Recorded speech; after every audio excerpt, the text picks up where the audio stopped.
Soft cool's too cool, but still laughable fool.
Welcome, foolish mortals, to the Soft Jewels stream.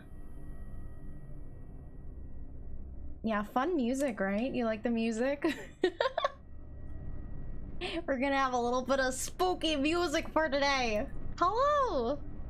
Hello, hello, hello! You're scared? Mom, pick me up. You want uppies? Do you want uppies? Too bad. I can take you somewhere, though, I promise. I'll take you somewhere cozy, and we'll get a little scary with it.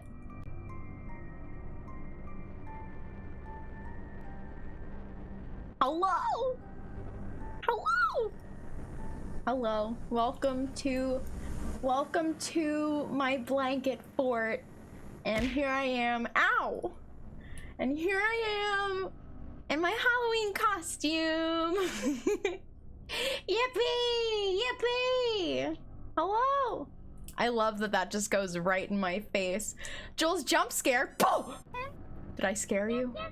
That was really loud, actually. I'm sorry if I did scare you. Hi, Kiki! Hello! Thank you for the follow. Wait a second! I just realized that that's broken. Cries. Take my glasses off. Cries. Starts crying. I have to fix something? Or turn off the pet. And ow! Why you gotta knock me when I'm down, huh? What's with that? Yeah, it's a scuff, you know. We have something new. I have a new outfit. I have a new scene. There's probably gonna be scuff today. I'm sorry. Look, should I fix it? I don't even remember how to fix it. Let's see if I can fix it. Let's see if I can fix it.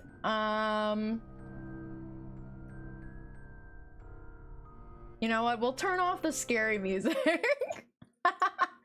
Just for now, you can jam out to regular fun music. See, look how fun that is. This is so fun. We're having so much fun. And I'll see if I can fix it. Ow, ow, ow, ow, ow. Sorry, I have to set it up like this. Ow, ow, ow, ow, ow, it hurts. Ouch. Ouch. Okay. And then, I don't even know if I'm doing this right. I don't think I am. But that's to make up for the bonk. And Budo just flew away. And this hammer can go away now. Hi, Matt. How's everyone doing today? It's Tuesday. Happy Tuesday. I hope you're having a wonderful, beautiful Tuesday. Is there a pup over there? Oh yeah, there they are. So what are we doing today? Nice. I will talk to you about while I attempt to fix this. What are we doing today, you are maybe asking? Well, we're reading SCP articles. Now, I'm only reading articles that people have submitted. We have an SCP channel in the Discord that will be deleted after this stream. It will be fucking obliterated after this stream is over. So, why did I just shrink? So, I guess technically, you still have time to submit an article that you want me to read before we start. Because I am gonna be fixing this really quick. Let's see. I have to load toggle item scene. And it's bonk. Now, my fear is that the bonk and the pet is gonna be under my hood. That's what I'm thinking is gonna happen, but we'll see. Almost like it never existed. Wait, like what existed? Like what never existed? I don't know what you're talking about. I don't know what you're talking about, but you still have time. For whatever I was talking about that I have no idea what we're talking about. Oh, are you now? I'm fixing this really thing. I think I can do it. Let's see. Let's see if this works. Let me try to bonk myself. Self-harm is sad. Don't do it. But I need to do it to test. It didn't work. It didn't work. Points at screen with comically large finger. I hate that my instinct was to say sucks on the finger, sucks on your finger like I'm a baby. I'm a freak, I'm sorry. Hi, Ashley. Ashley, I'm sorry if I just embarrassed you in front of all these people. Ow. Okay, we're doing this the old-fashioned way. Bring the bonk back. And then what we do, guess I'm doing this live, is create a new scene.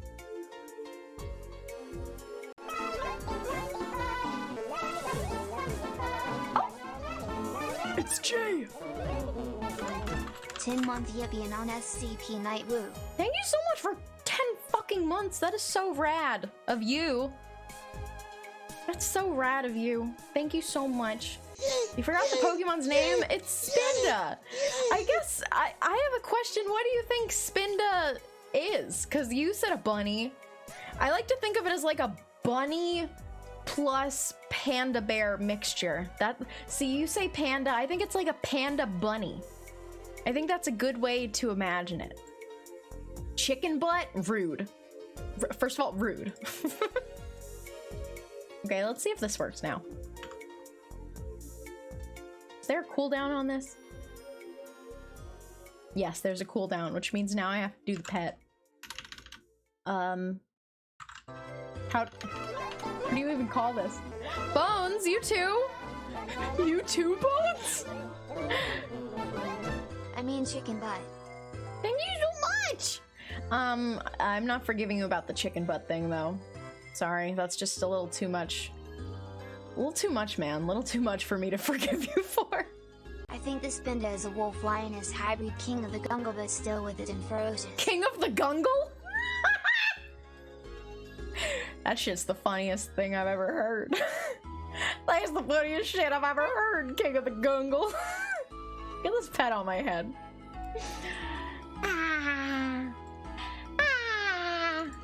Alright.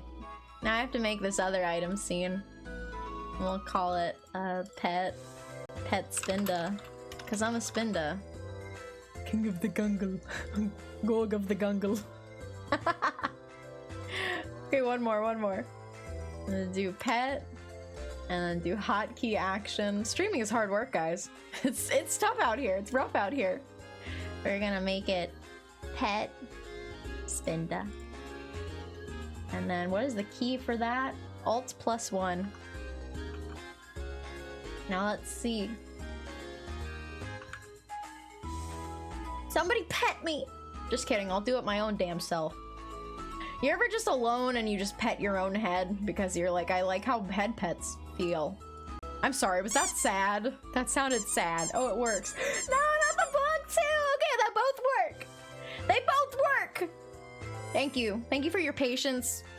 Oh shit, wait, they don't go away. They don't go away. Oops. Oops, I forgot to do that one. Ouch? Ouch? Yeah, we got permapet. You're gonna make me go bald. You know how like animals will like chew on their fur and then the hair just will go bald? That's gonna happen to me if you rub my head enough. Just kidding. I can just do it my own damn self. I'll get rid of it. Hi, Ty. I just love how that fucking blocks my face. It's incredible. Hey, we fixed it. And you know what that means? It means we get to get into the shit of this stream. The real hearty shit of this stream.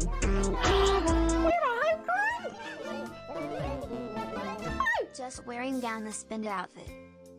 Just wearing it down. No, this is brand new. Look at my glasses, by the way. I'm not gonna wear the glasses the whole stream because I like when you look me in the eyes. Like so. SCP stands for Samurai Pizza Cats. Wait. Huh? What do you mean all-time record shattered? What's happening? Vixie Bombay gifted a tier 1 sub to Cameron _ Why did we just get a... What's happening? Help! Help me! Vixie Bombay gifted a tier 1 sub to GamerBoy6011. Vixie, thank you for 3 gifted subs. What the? Did anyone see what just happened where it said you're setting a new record? An all-time record shattered? I've definitely gotten more than a level 2 hype train before, so I'm mostly just confused. But thank you so much. Wow, we did it. You know in Mario Party where they go, "New record!" That's what happened. I don't know what happened though. That's what happened, but I don't know what happened. Puff, thank you! Yay. It might be the speed of which we got it. It really was like, we got a hype train. Hi, Freakazoid. I'm here in the show! Hi, Freakazoid. Hi, Scoop. Thank you for my water. We got a hype train and then like 1 second later, we went up to level 2. So maybe it was a time thing. Apparently there's something in my nose. Very embarrassing. And I have to reach my nose into my hood like this. I look like quite a freak over here. Okay, let me try. Oh, yeah, I got it. I got it. Poggers! Oh, wait. It's not set up on this scene. Wait. That's hilarious. I have no boogers. I have no boogies. But I felt the boogie. I hate that I have to fix this too. The suspense must be just killing you right now. Boogerless. Yeah, don't lie. I know. There's no way that I just have no boogers in my nose. That's impossible, right? Let me see what I can do, all right? Let me see what I can do. Let me do some research. Let me do some research on how to make boogers really, really fast for you.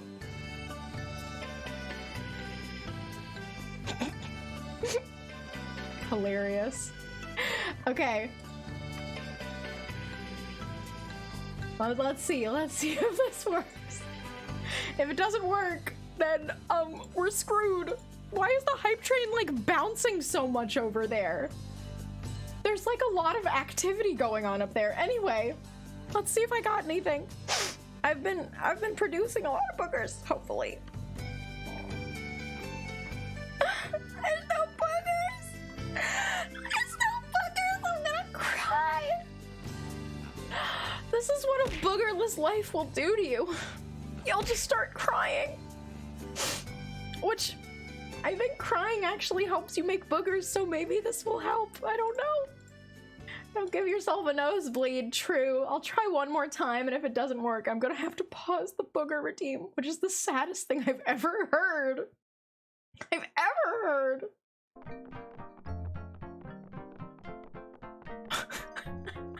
Okay, I'm looking into it.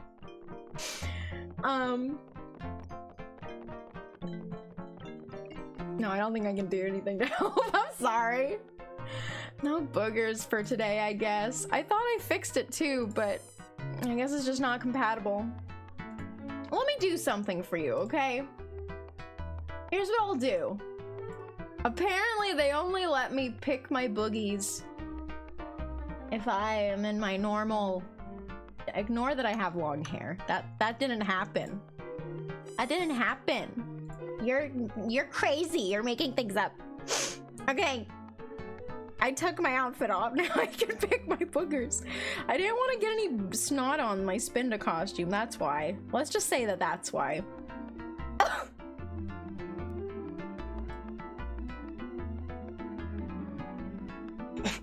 Mario? How much is this amiibo going for? Can I sell this? Specifically the cat, the Mario cat amiibo. Mario in his fursuit. How much can you sell these for a lot, or is this one of those amiibos where it's like they're like $2? Mushroom Kingdom, here we come. Well, does anyone want this? Thanks for the level 1 emote. 30 to 40 bucks. Thanks for the level 1 hype train. I have all the level 1 emotes, apparently. That's going for $25 on eBay. Okay, but could I charge more if it has my snot on it? Or would that be like a charge less thing? I don't know. What do you think? More for my snot, less for my snot? You comment down below. I'm not giving this to anyone. Normally I'd be like, who wants this? But I'm actually just gonna keep that for myself because I'm selling that on eBay, baby. More Mario amiibo with e-girl snot. Charge it up.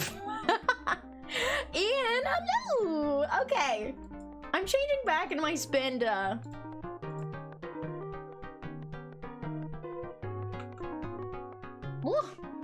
hello, I'm back. Yeah, we're taking the glasses off. And we're also gonna pause the music because we're gonna get creepy now. We've had our fun. We sure have. But we do have to get to the meat and potatoes of this stream, which is reading SCP articles submitted by you. You technically still have time. If you're in the Discord, just post the link.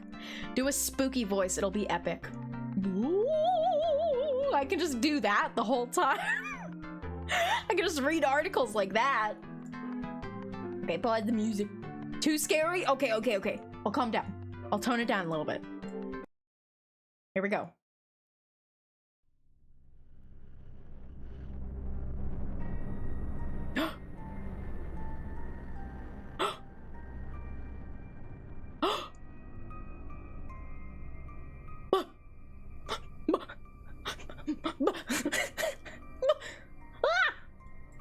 I'm a little spooked over here. Ooh, I'm a little scared.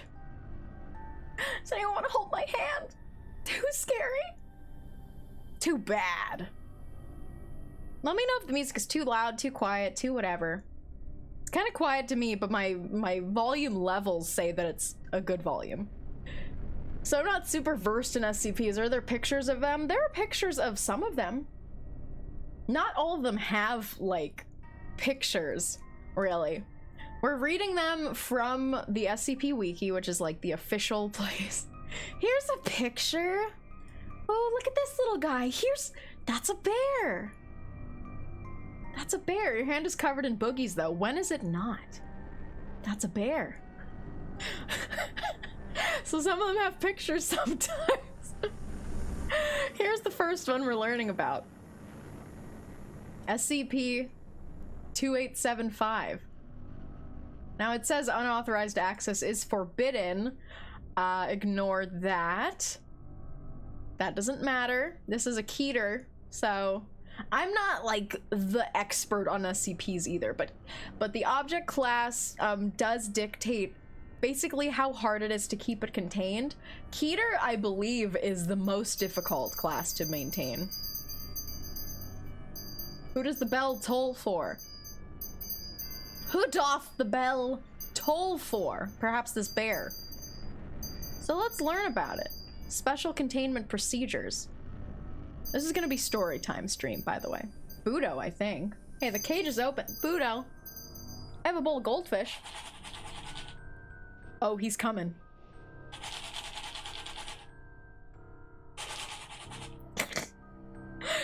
I just shake my bowl of goldfish and he's like, oh shit, I'm coming. Hi, Doron. Hello, hello. Have you heard of SCP-999? No, but if you want me to read about it, you can post it in the Discord server. You can. We have a special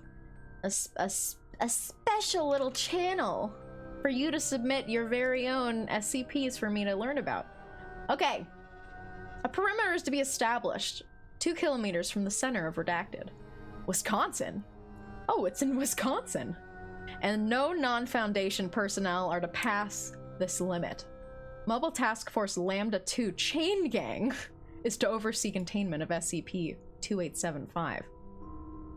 Due to recent findings, only MTF Alpha 2 approved equipment is considered acceptable to dispatch SCP-2875A instances. I don't know what that means yet, but that's important.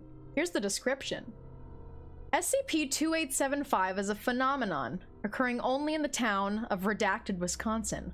At noon, every 3 days, between 50 to 100 fully grown Ursus Arctus horribilis mainland grizzly bear will appear throughout the town.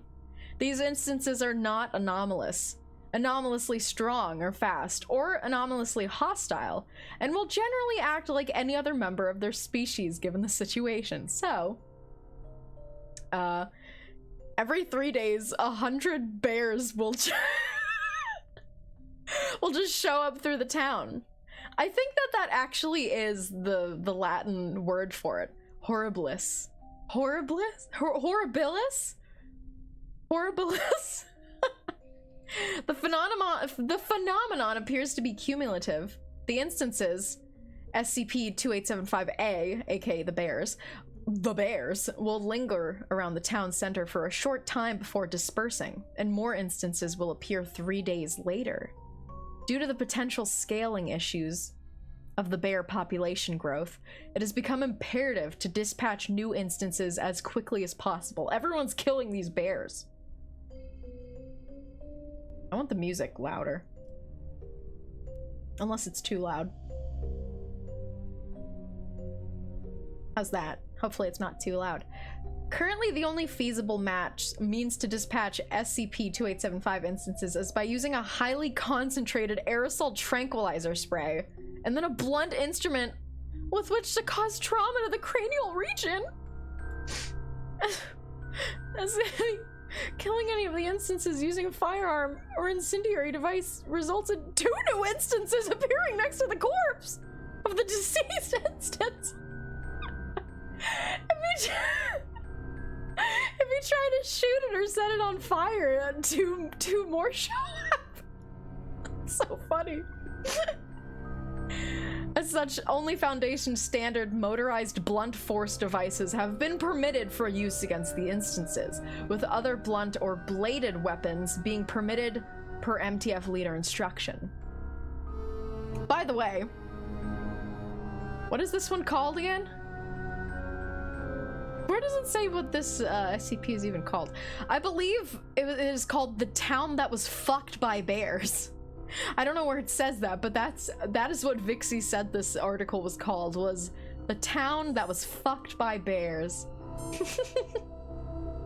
Alright. Discovery. SCP-2875 was discovered by Foundation containment teams sent to investigate reports about the sudden disappearance of an entire town of people. Upon arriving at Redacted, the situation quickly became apparent when the town was observed as being flooded with SCP-2875-A instances, aka bears. Initially, the containment teams had prepared to move all of the instances to other habitats outside of Redacted, but when the recurring nature of SCP-2875 was discovered, the current containment procedures were established. MTF lead note: I know plenty of you think that this is some kind of joke, but a town of constantly appearing bears is serious. Can you imagine what would happen to the local ecosystem if we let this thing go? It was like a goddamn bear arena when we first rolled in, and that was only after a few days. Collected voicemails. The following voicemails were recovered from a mobile— Don't laugh! I'm sorry, it's serious! It's serious, you guys! It's serious! The following voicemails were recovered from a mobile device found in a cave outside of Redacted. The owner of the device had not yet been verified. This is serious. This town was fucked by bears. This is really serious. Okay. We're going to— hopefully this isn't too loud. Oi, this is Tom Miller from City Hall, and just wanted to get in touch with you about some things you were saying the other day at the old town meeting. So give me a call back here for too long. Number is 875-7112, and I'll talk to you then. Thanks a lot. Bye. Doesn't sound that serious, does it? He's just like, hey, call me back. Call me back. Here's the second one.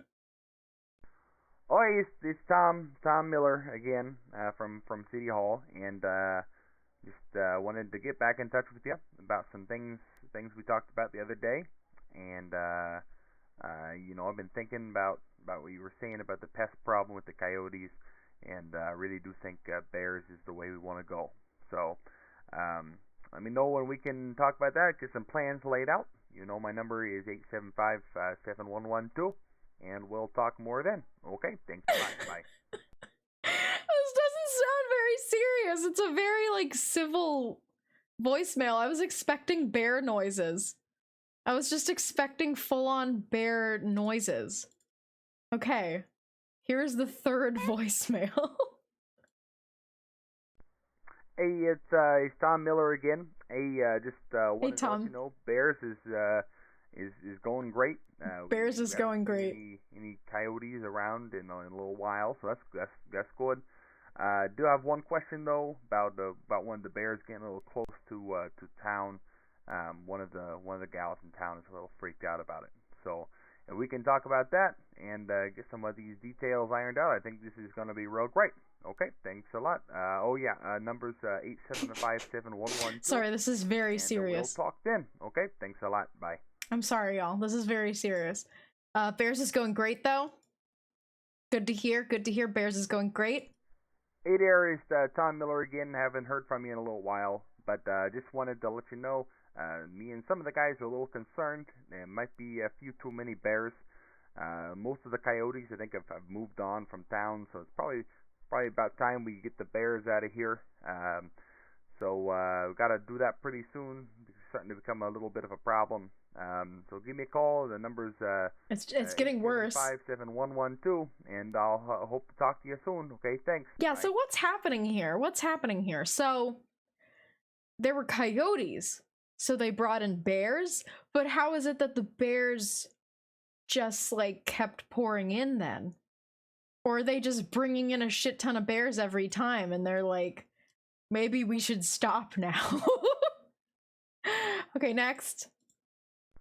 Okay, listen, there are too many bears in town now, okay? We just a little boy got attacked just the other day, and the street is with his mom, and he got attacked by one of the bears, okay? We got to get rid of all these. There's too many bears now. Okay, I need you to call me, please, as soon as you can. Tom didn't introduce himself. You know it's bad now. Okay, thanks. 875-7112. Call me soon, okay? Thanks. 875-7112. That's his number. Maybe he'll die in this one. Who knows? Let's see. Okay, listen, there's a bear outside of my house. Okay? My neighbor just got fucking eaten by a bear. Okay, there are bears on the streets.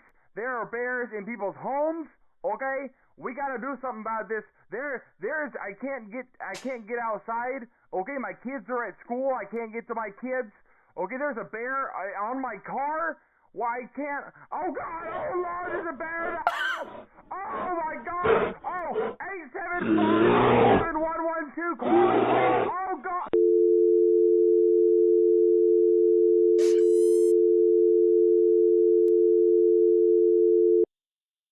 875-7112, people. There goes, oh God, the bears, here's my number. Call me. Call me now. Please. Well, there's that. That was the last voicemail that we got. I don't know if Tom Miller made it out of that one. My neighbor got fucking eaten by a bear. Did he died? He at least ate the phone, didn't he? The bear ate the phone. Tom is dead. He's dead and you're laughing. I'm sorry. To be fair, it was really funny when he said Bears is going great and my neighbor just got fucking eaten by a bear.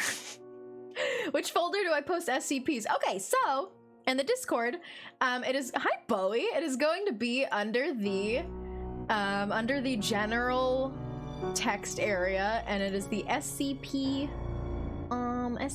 channel, and it will be deleted after this stream. So what did we think? Was that scary as hell? Was that spooky? Was that so scary? It's been a bit. It's nice to see you, Bowie. It's wonderful to see you. Well, that was the town that was fucked by bears. Hope you liked it. Sounded like a problem in Montana. It was a problem. I think it was Wisconsin. A town that got so fucked by bears.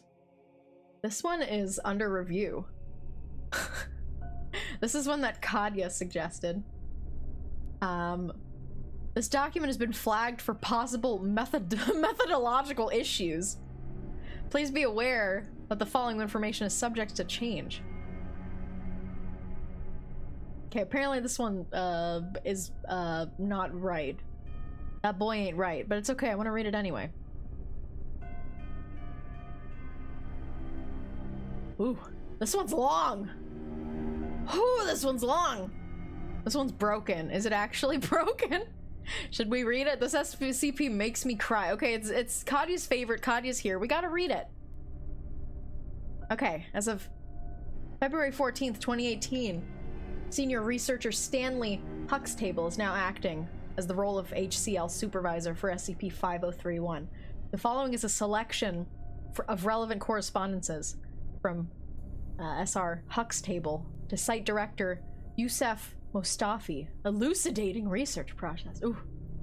Kadya, is this that one that's like yet another murder beast? Is that what that one's called? It's yet another murder beast. Okay, here we go. Initial impressions. I have no idea who wrote this, but there's a lot I'd like to say to them. I'm not a fan of abandoning a living creature inside a metal box for 10 years, no matter how pragmatic it may be. It's difficult to fathom that such things were considered the norm a decade ago. Have you ever heard something scream from behind 10 inches of iron for hours on end? When I do my redraft, remind me to add anomalous resistance to hoarseness somewhere in the description. This one is fucked up. I'm scared. We just had like a fun one, and we're about to have like a really sad fucked up one. So, strap in. Could you work your magic and get the boys to retrofit the containment cube with an aperture and security vestibule? I'd like to run some tests that require exposing SCP-5031 to certain stimuli. Round 1 tests. Sound. Summary. Forward. Installed speakers in the containment vestibule and played various albums of natural ambience and popular music. SCP-5031's propensity for screaming worked as a convenient way to measure its stress levels. 100% would be considered its typical screaming, volume and duration. Over 48 hours, and 0 would be no screaming at all. Here are the stress levels. Here we go. Morning forest ambience, stress level 43%. Seaside paradise ambience, 48. Deep grotto ambience, 62. This is the highest. The best of Mozart, 13. The best of Enya, 18. The best of Ben Folds, 6. They love Ben Folds. Ben Folds fan, based. The best of Jethro Tull, 59. They fucking hate prog rock. I love that they hate prog rock almost as much as being in a deep grotto. I like prog rock, okay? They hate Jethro Tull and his flute. I love prog rock. I think it's cool. I like prog. Best of Kiss, 23%. Afterward, efficiency of music for stress reduction gradually decreases over time. Efficacy. I've assembled a playlist of SCP-5031's favorite music to play on shuffle in its enclosure in perpetuity? Stress levels consistently remain in the 15 to 25% range. Baseline adjusted accordingly. Let's play. We're gonna play with it now. Threw softball into enclosure. SCP-5031 sliced the ball in 2. Tossed basketball into enclosure. SCP-5031 sliced the ball open. Kiss is never more acceptable than Jethro Tull. I fucking agree. I agree with that very hard. Rolled bowling ball into the enclosure. SCP-5031 scratched a couple of grooves into the ball, then rolled the ball around the enclosure with the blunt end of its tail for 20 minutes. Stress levels remained less than 60% after play. Oh, that's good. Rolled another bowling ball into enclosure. SCP-5031 used the blunt end of its tail to hit the balls together for a while. Stress levels remained 40%, less than 40% after its play. Bowling ball chipped and would no longer roll properly, unplanned. Stress levels increased to around 115%. Oh! It just wants to go bowling. Replaced bowling ball provided. Stress levels fell back to around 40%. SCP-42069. I'm so original. That one's not real, is it? I don't know if the numbers could go that far up, but you know what, Bug? You can be SCP-42069. It can be you. Tossed basketball into enclosure. SCP-5031 picked up and played with ball. Stress levels remained less than 20% after play. Yay! There's an SCP-420J, which is the best shit in the world. There is one SCP-6969, incredible. And then, of course, we played the SCP dating game, Doki Doki Anomaly. And that included SCP-8008. Boobies. Jules, if you had an SCP soda, what would it be? I don't know. I think it would be something really cute and nice, but like a little fucked up. I did put my favorite SCP in here, and we will be reading about it. And I think it would be the one that I like, or close to it. So we'll learn about it soon. Jules is an SCP. No, I'm not. That's silly. Why would you say that? I'm not an SCP. Oh, you're so funny with you and your jokes. Have a good dinner, Vixie. Have a good dinner. Cute and nice, but a little fucked up is the vibe of the 2022. I agree. Okay, let's learn more. The afterword for this is SCP-5031 began to use its hands to play with the basketball, possibly to avoid accidentally damaging it. Motor skills comparable to that of a toddler. SCP-5031 still prefers bowling ball for kicking. Here we got food. SCP-5031 was given the choice between two potential food sources placed at opposite ends of the enclosure.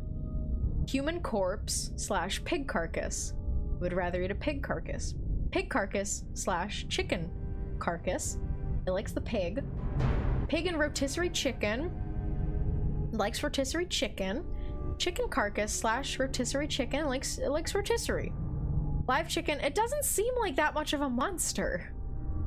Are we starting? Yeah, we're starting to learn that, like, this SCP is not really a monster. It's just, it likes playing with balls. It likes music. And it likes rotisserie chicken. They like to eat their chicken. I love my ball. They're a good boy. You're a good boy. Presumed sated. It gave them a roasted turkey and a rotisserie chicken, and it didn't eat either because it got full. I cry about 5031. Okay, I gotta go for real. Go, go, go. Go, go, go. The afterword for this is, while it's true that SCP-5031 doesn't necessarily need to eat, feeding it regularly has caused a marked decrease in average stress levels. Stress reduction seems to scale proportionally with the quality of food provided. Also of note is that SCP-5031 prefers to use its tail to pry and cut meat into bite-sized portions, rather than rip the meat into chunks with its teeth or hands. Literally using utensils. Okay. This SCP is like, my gummy chicken. My chicken, I want to eat chicken. The thing is, it can't die, so they didn't bother feeding it, so when anyone entered its enclosure, it was immediately kill and eat it. It's hungry! It's just because it doesn't have to eat and it's immortal doesn't mean you shouldn't take care of it. Round 4 tests. Coexistence summary. Test 1. SCP-5031 fed until sated. Live subject, common chicken, introduced to enclosure. SCP-5031 observed subject from a distance for several minutes and then rolled a ball towards subject at high speed. Subject was killed instantly. SCP-5031's stress levels rose immediately and dramatically. No! I didn't want to have to kill a chicken. This one is fucked up. Oh. I would cry if I had to kill a chicken to eat it. I would cry. I would be stressed out. Test 2. You see why I cry? Why did you send this to me? I'm gonna cry on stream. Bowling balls removed from enclosure. SCP-5031 fed until sated. Live subject, common chicken, introduced to enclosure. Oh. This bowling ball, but it said roll the basketball towards subject. Ball hit subject lightly. Subject responded with a small cry and moved away. SCP-5031 did not engage with subject any further.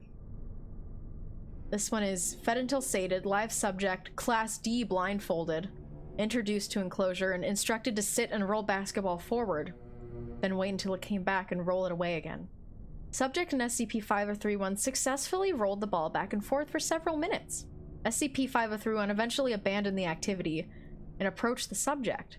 Per safety protocol, subject removed their blindfold to terminate the activity. They played with a friend. They had a sleepover. They had a little play date. This is so nice. I want to be their friend. Anyway. Test number 4.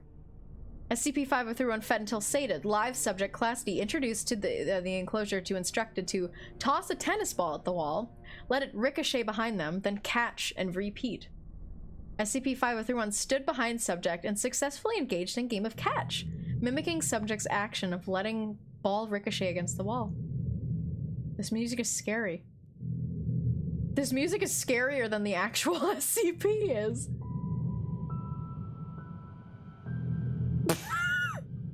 Anyway, the afterword is their motor skills appear to be rapidly improving. I feel like I'm raising a little baby over here. Me when I catch and repeat. Yeah, this music is getting a little freaky. 5 LCD displays were fitted into the wall of SCP-5031's enclosure, each with a lit button and a food dispenser underneath. 2 stations activated. Screen 1 displayed the image of a rock. Its button dispensed rocks. Screen 2 displayed the image of a rotisserie chicken. Its button dispensed pieces of chicken. Result: SCP-5031 pugged with the image of chicken for a few minutes and eventually hit the button. Chicken was dispensed until SCP-5031 was satisfied. Here's test 2. Screen displays and the materials dispensed were swapped. SCP-5031 hit the button it had hit the previous day and received a rock. It went to the other screen and hit the button to dispense chicken. So smart! Screen displays and materials dispensed were swapped back to the original position and set to swap again at random intervals after first distribution. SCP-5031 went directly to the button next to the image of a chicken, experienced apparent confusion after the first mid-distribution swap, but quickly learned to watch the images. So smart! Our little baby is so smart. This is test 4. 3 more stations, screens, buttons, and dispensers were activated. 4 stations displayed the word rock, and 1 dispensed rocks. 1 station displayed the word chicken and dispensed chicken. Arrangements set to change randomly several times over the following days. Through trial and error, SCP-5031 determined which station dispensed chicken. It subsequently went to the station marked chicken whenever displays were swapped. Oh. All stations deactivated except 1. Screens displayed to the word chicken. 7 wood blocks were set in front of the station, each marked with one of the letters in the word chicken. The station's button was set to remain unlit and inactive until the blocks were arranged in the correct order. SCP-5031 expressed apparent frustration, hitting the inactive button repeatedly and striking the wall with its tail. Test 6, same as previous test, but screen displayed the word chicken, with each letter overlaid on a photo of a wood block. After 12 minutes, SCP-5031 successfully assembled the word chicken. They are learning!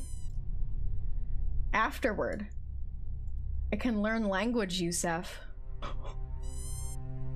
It can learn language, Yusef! That's like their little baby! They're teaching them! Oh my god. They're having a goddamn moment over here. Vocabulary results. Yusef, this is my son! This is my son, Yusef!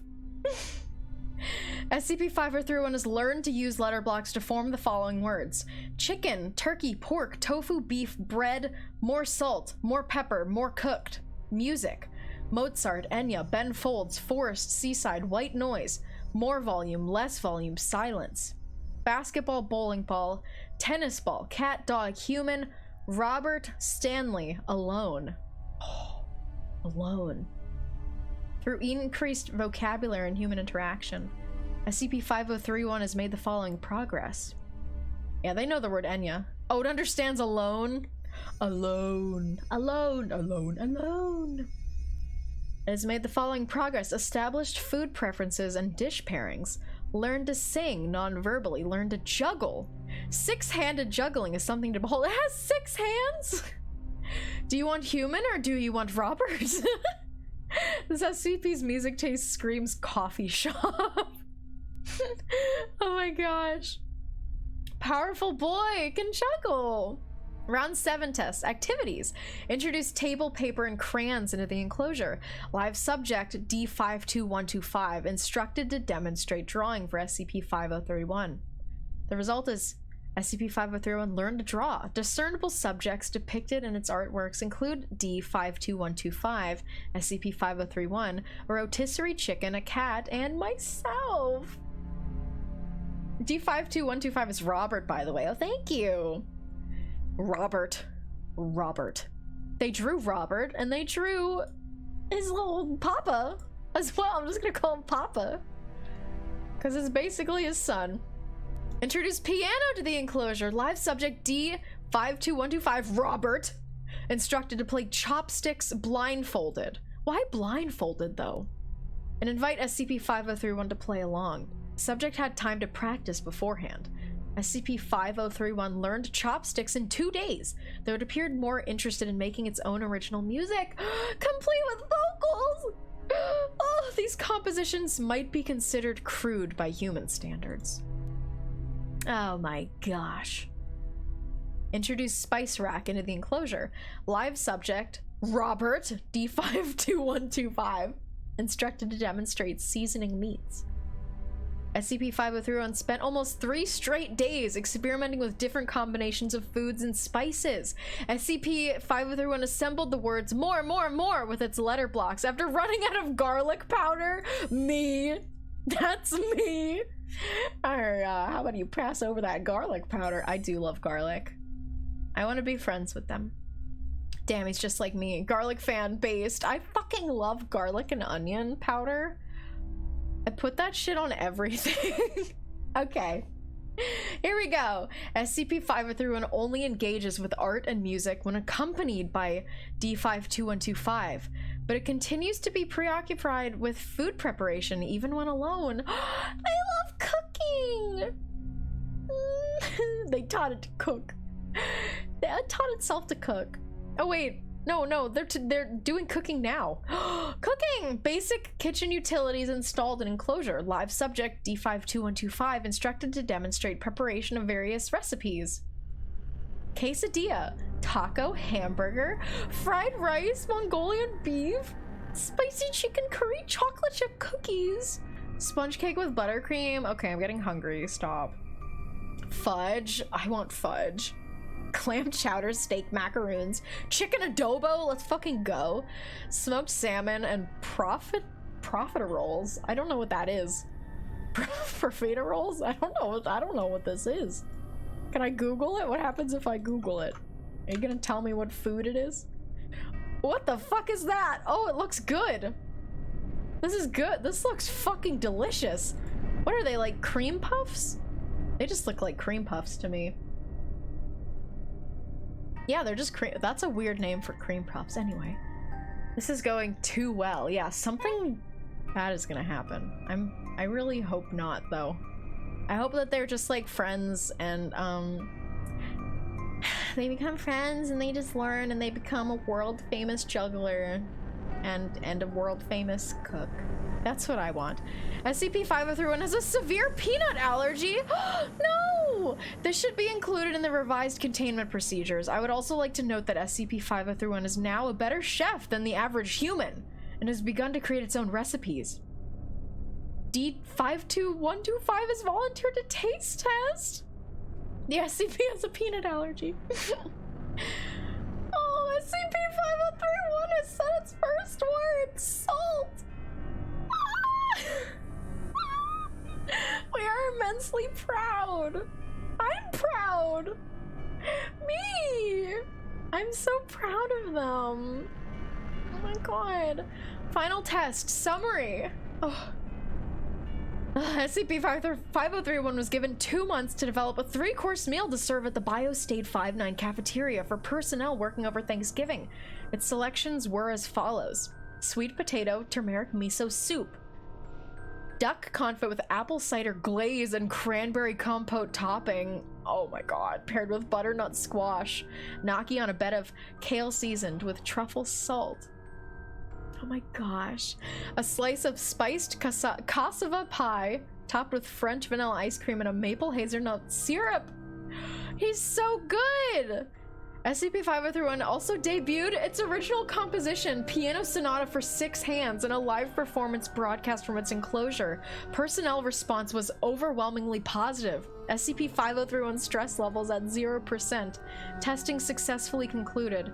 Revised documentation submitted for approval. That's the end! We made it! Nothing bad happened! Nothing bad happened! He's alive! Oh, I'm so happy. Fun Lad wins. This is a win. This is a win for Fun Lads everywhere. I'm so happy. That was so beautiful. That was so beautiful. Footnotes. I got some footnotes. Oh yeah, that's when we learned that this is Robert.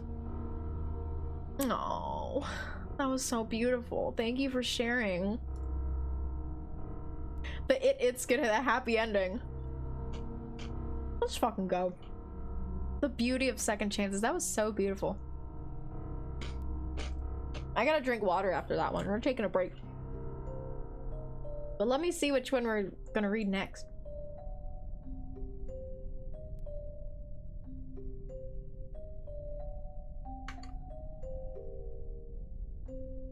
He has a boyfriend, he can cook, he's a musical savant. Good boy. That's cute, thinking of Robert as their boyfriend. I love that. I like that sometimes SCP is like the most horrible place on Earth, and other times they're like, let's go teach this dog to spell. Can I trick the SCP Foundation into thinking I'm an SCP so I can get free friends, food, and music? Yeah, I mean, I guess you could just like commit a crime and go to jail for that if you want. In all honesty. Okay. It's compromised? It is deemed safe for reading for the time being.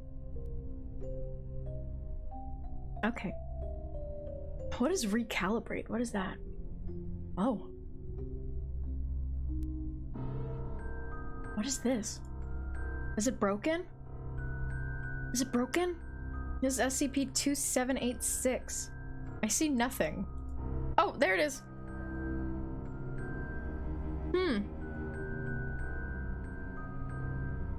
It says it's Keter now. SCP-2786 is currently considered uncontained and is to be apprehended immediately. That is crossed out. Now it says SCP-2786 is currently held with a provisional enhanced containment complex. As per review of the Site-180 director, due to the nature of SCP-2786, all personnel assigned to the study and reconnaissance of the anomaly are to exhibit extreme caution during testing. SCP-2786 is the designation for a metaphysical entity. It does not... I'm confused by what is being crossed out. Metaphysical entity is crossed out. Now it says it is narrative-based. What? Bipedal humanoid of indeterminate age, sex, and appearance. 2786 will be idiosyncratically perceived by any being that interacts with it, varying in traits from interaction to interaction. It displays symptoms of narcissistic personality disorder and appears fantasy-prone, often having difficulty distinguishing between internal landscapes, narrative works, and physical being. Okay, so that's... This is interesting. Okay, so it changes form depending on who's talking to it, and it doesn't really know between real and fake. Hello, Autotech, welcome in. We're learning about SCP-2786. I still don't really know what it is. This music is scary. I'm gonna turn it down a little bit. SCP-2786's nature was first brought to the attention of the Foundation when several forms of horror media were found to have been illegally altered in a means that did not coincide with standard editing equipment. Huh. Upon closer observation, all narratives altered in this manner involved substantially changing the plot. To include SCP-2786, whoa, who is always perceived as a protagonist or Deus Ex Machina character. SCP-2786's presence within a story ultimately disrupts the flow of events, leading to different and often positive endings. Positive endings, well that's good. It's the fanfic SCP? SCP-2786's actions within various media suggests it may have a mild form of precognition or anomalous intrusion, often preventing characters from progressing the plot in a way that avoids danger entirely. This one's so neato. Oh, I'm excited. I'm excited to learn more. This SCP literally just loves making fanfics. I love this. A list of alterations. The Shining, film 1980. Film is without alteration until halfway through. During a scene in which two characters venture into a hedge maze, SCP-2786 is seen briefly in the background observing the individuals. Entity moves off camera and is not seen until 20 minutes later. SCP-2786 reappears in the Overlook Hotel, approaching antagonist Jack Torrance from behind. Torrance is seen drinking and conversing with the ghost of a dead bartender.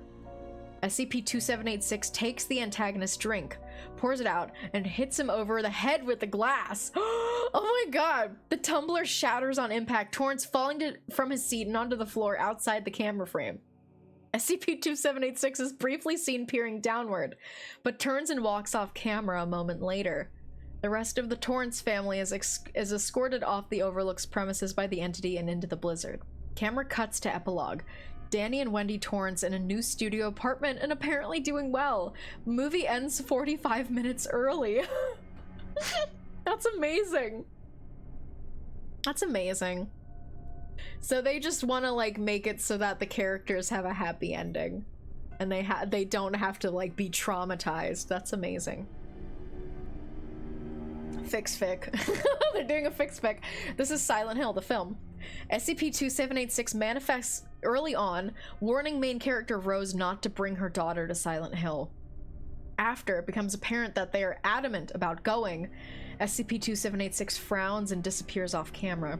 Sometime later, Rose goes to start her car only to find it non-functional for an unknown reason. Unable to make the trip, Rose and her daughter stay inside and build a 1,000-piece jigsaw puzzle of a lighthouse until the movie abruptly ends. That's beautiful. I love that. This is like the opposite of scary. You know it's gonna have a good ending. They literally just make the movie have a better ending. I love this SCP. They have a kind soul. They so do. House of Leaves. Now this is I know nothing about this novel.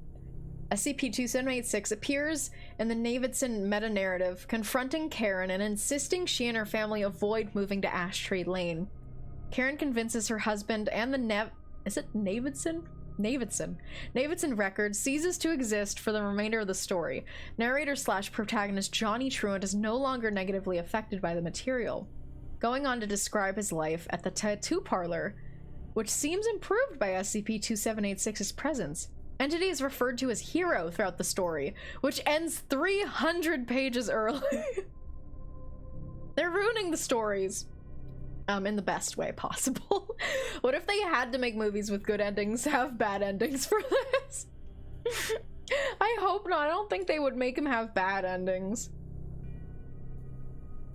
They just want to fix stories where they have bad endings. Ooh, here's Cabin in the Woods.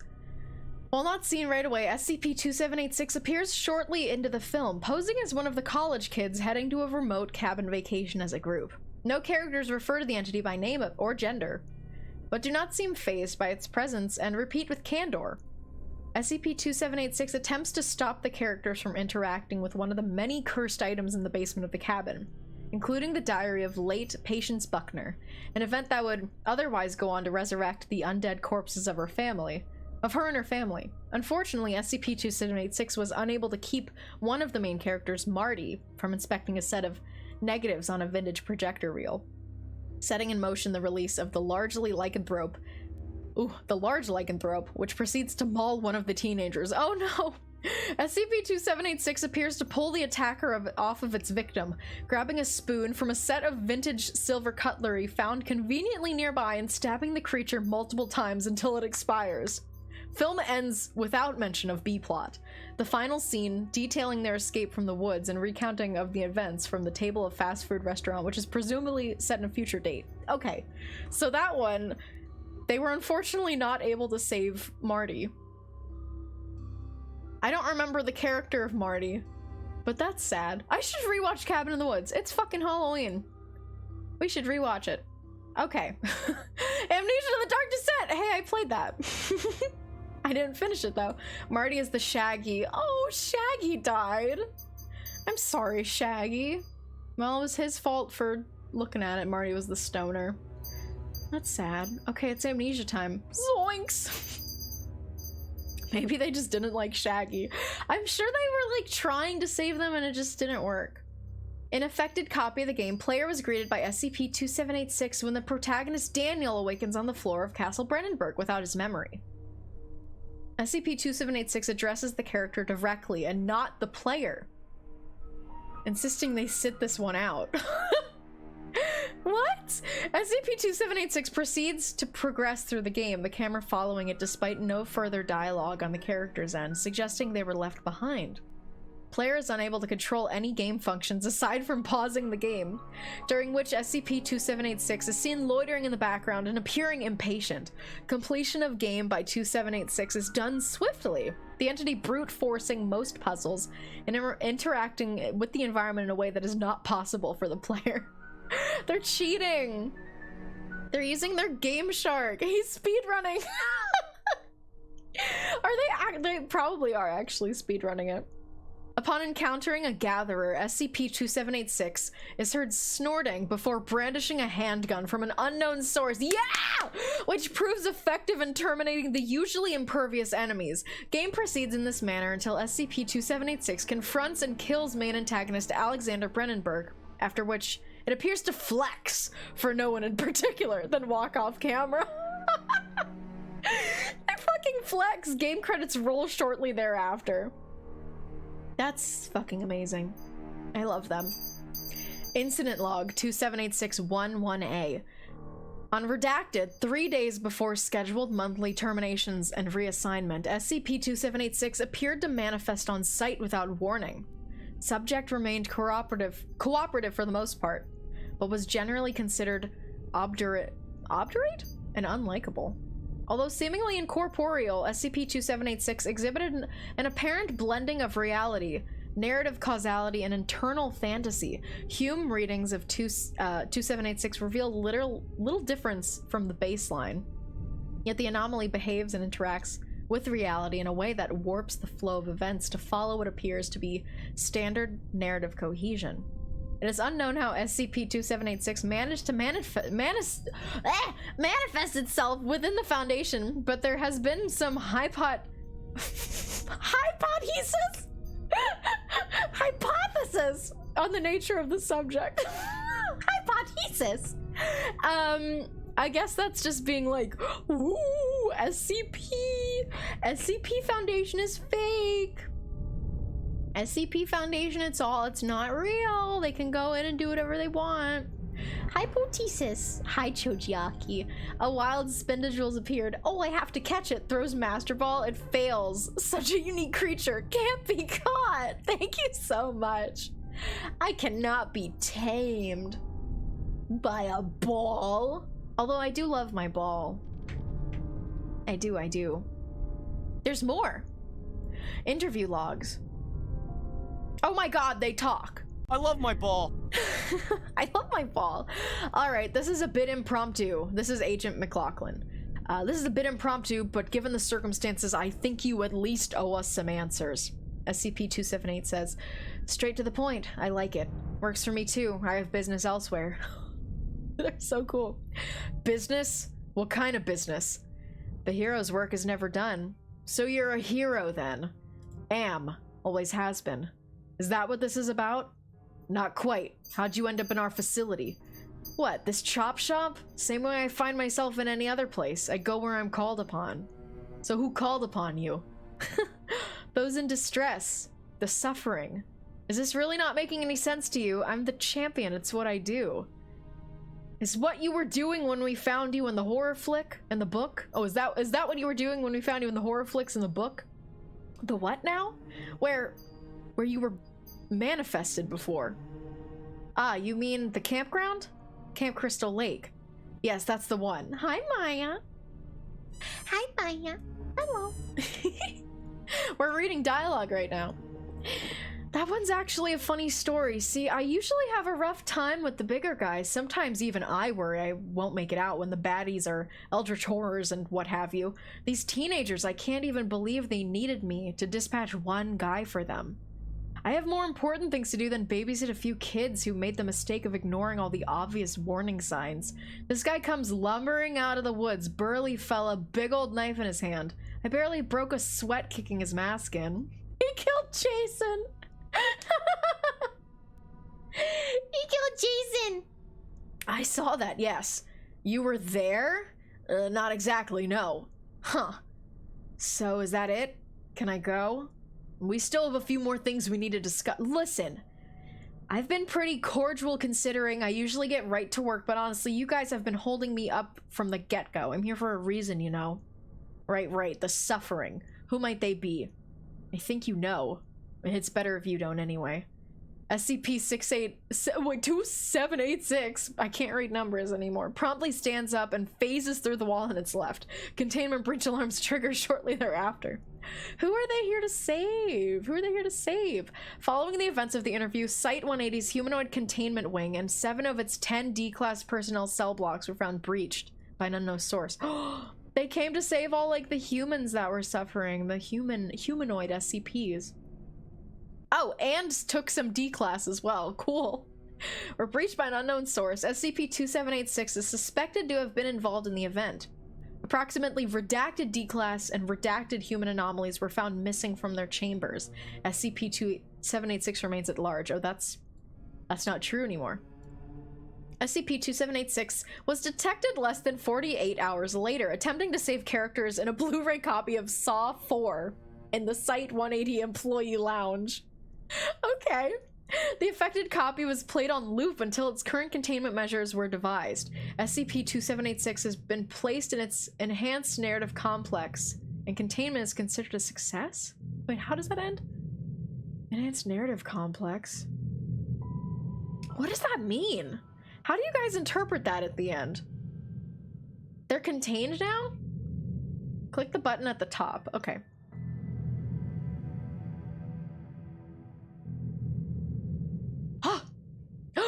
Whoa! Whoa!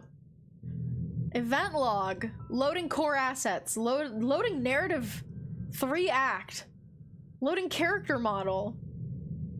Hero, please wake up. We need you. The world needs you. When the hero opened their eyes, they knew of confusion and nothing else. Existence was a show of great clouds, patterns and shapes filled with color, and without reference just moments before, now rapidly fading to nothing. Roused from a sleep that was instant, as it was endless, the champion's form slowly remembered who they were and, more importantly, why they were. Brushing off fleeting thoughts of contextless imagery and other remnants of sleep, the hero was greeted by a shining form that stood at the foot of the bed, radiant and beautiful, like a warm and glowing embrace, one of a goddess and a matriarch. The great warrior squinted at her, with blurred vision through eyes with irises that shifted hue between blinks. What? Eyes which struggled to adjust to the effervescent brilliance before them. The hero used this opportunity to look around the room and drew their gaze from her to do so. Holy fucking shit, this is long. This is long! The space they awoke within was unfamiliar and strange, though that fact mattered little. The details, although hazy, were concrete enough to bring the hero back to here and now. The mission, the purpose of it all. The champion yawned as she spoke again. Hero, your time has come. Do you remember your past? The great calamity slain that rises once more. He who brought its blight unto the people of Homeworld, the Destroyer.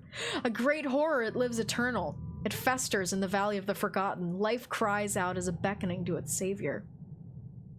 The plot sounded a tad familiar, deja vu perhaps. Then again, all the worlds and needs seem to blend together after a while. Is it Breath of the Wild? I've never played it before. The heroes stood and shook off the fatigue of a billion wars. They felt the nobility in their blood surging without a second of hesitation. Clear, awake, and aware, our protagonist surveyed the interior with greater scrutiny and found that it described a small hut, one made of wood and fiber and leaf. What do you mean, what? Does anyone recognize what this thing is? This I don't know what this is. I don't know what this is. The sun was shining through the entry and various cracks in the walls, signaling the dawn of a new day. Everything was rather bright, more so than they were used to, but welcome to the hero all the same. They heard the familiar panicked cries of distress over the horizon, those distant woes that had summoned them so many times before. Okay, Budo. To many places like this. Suffering oppressed millions silently mourning in unison, creating a waveform only their savior could hear. The god warrior, ever elegant in their design, drew an unwavering gaze to the one that had awakened them, a feminine being whose inner light was an outer light, ineffable. I don't know what the fuck is happening. And I don't know if I want to read it all, because this is really fucking long, you guys. This is like really long. And I still don't know what's happening. I'm just gonna read it in my head. Let me see. They're going to a beast's lair. Don't grab me. They wrote a story to trap the SCP. Oh! Why? Why don't they just let them fix things? Okay, I'm skipping to the end. The biggest bad and all the land truly gone. Hey, Budo. Our hero felt absolutely nothing. The whole scenario just felt wrong, tampered with. Everything took way too long without being remotely challenging, playing out in increasingly predictable ways.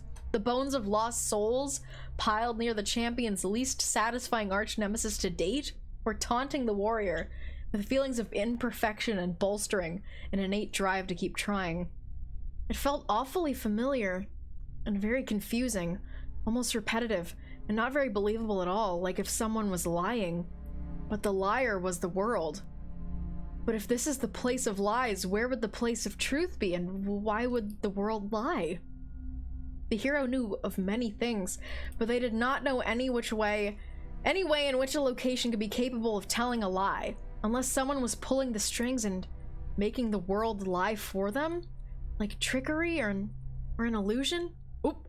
Narrative framework becomes compromised. Emergency protocol goes into effect. Oh, okay. Yep, there it is.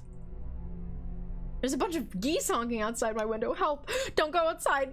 They're gonna get you! Just stay inside! They'll leave you alone soon. They'll get bored, right?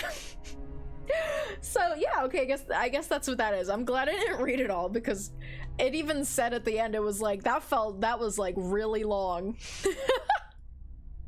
Where does it say?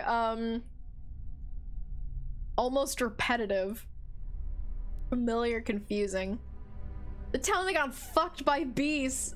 All of you better stay hydrated. I'll drink water right now. I gotta drink water because I'm reading a lot today. Lots of speaking happening. Yeah, so that's what it was. That was a super cool SCP. So it's kind of sad that they trap them in like a shitty story that whenever they just go through the process of saving it over and over and over again and don't feel satisfied. Like, that's not cool. That's kind of a sad ending. They should just let them out and let them save more characters that go through trauma. Anyway. That's kind of fucked up. I loved them. I loved them too. They were awesome. Okay, so that was 2786. That was submitted by Juju. Thank you, Juju. Next one is by Meat Jelly. What is next?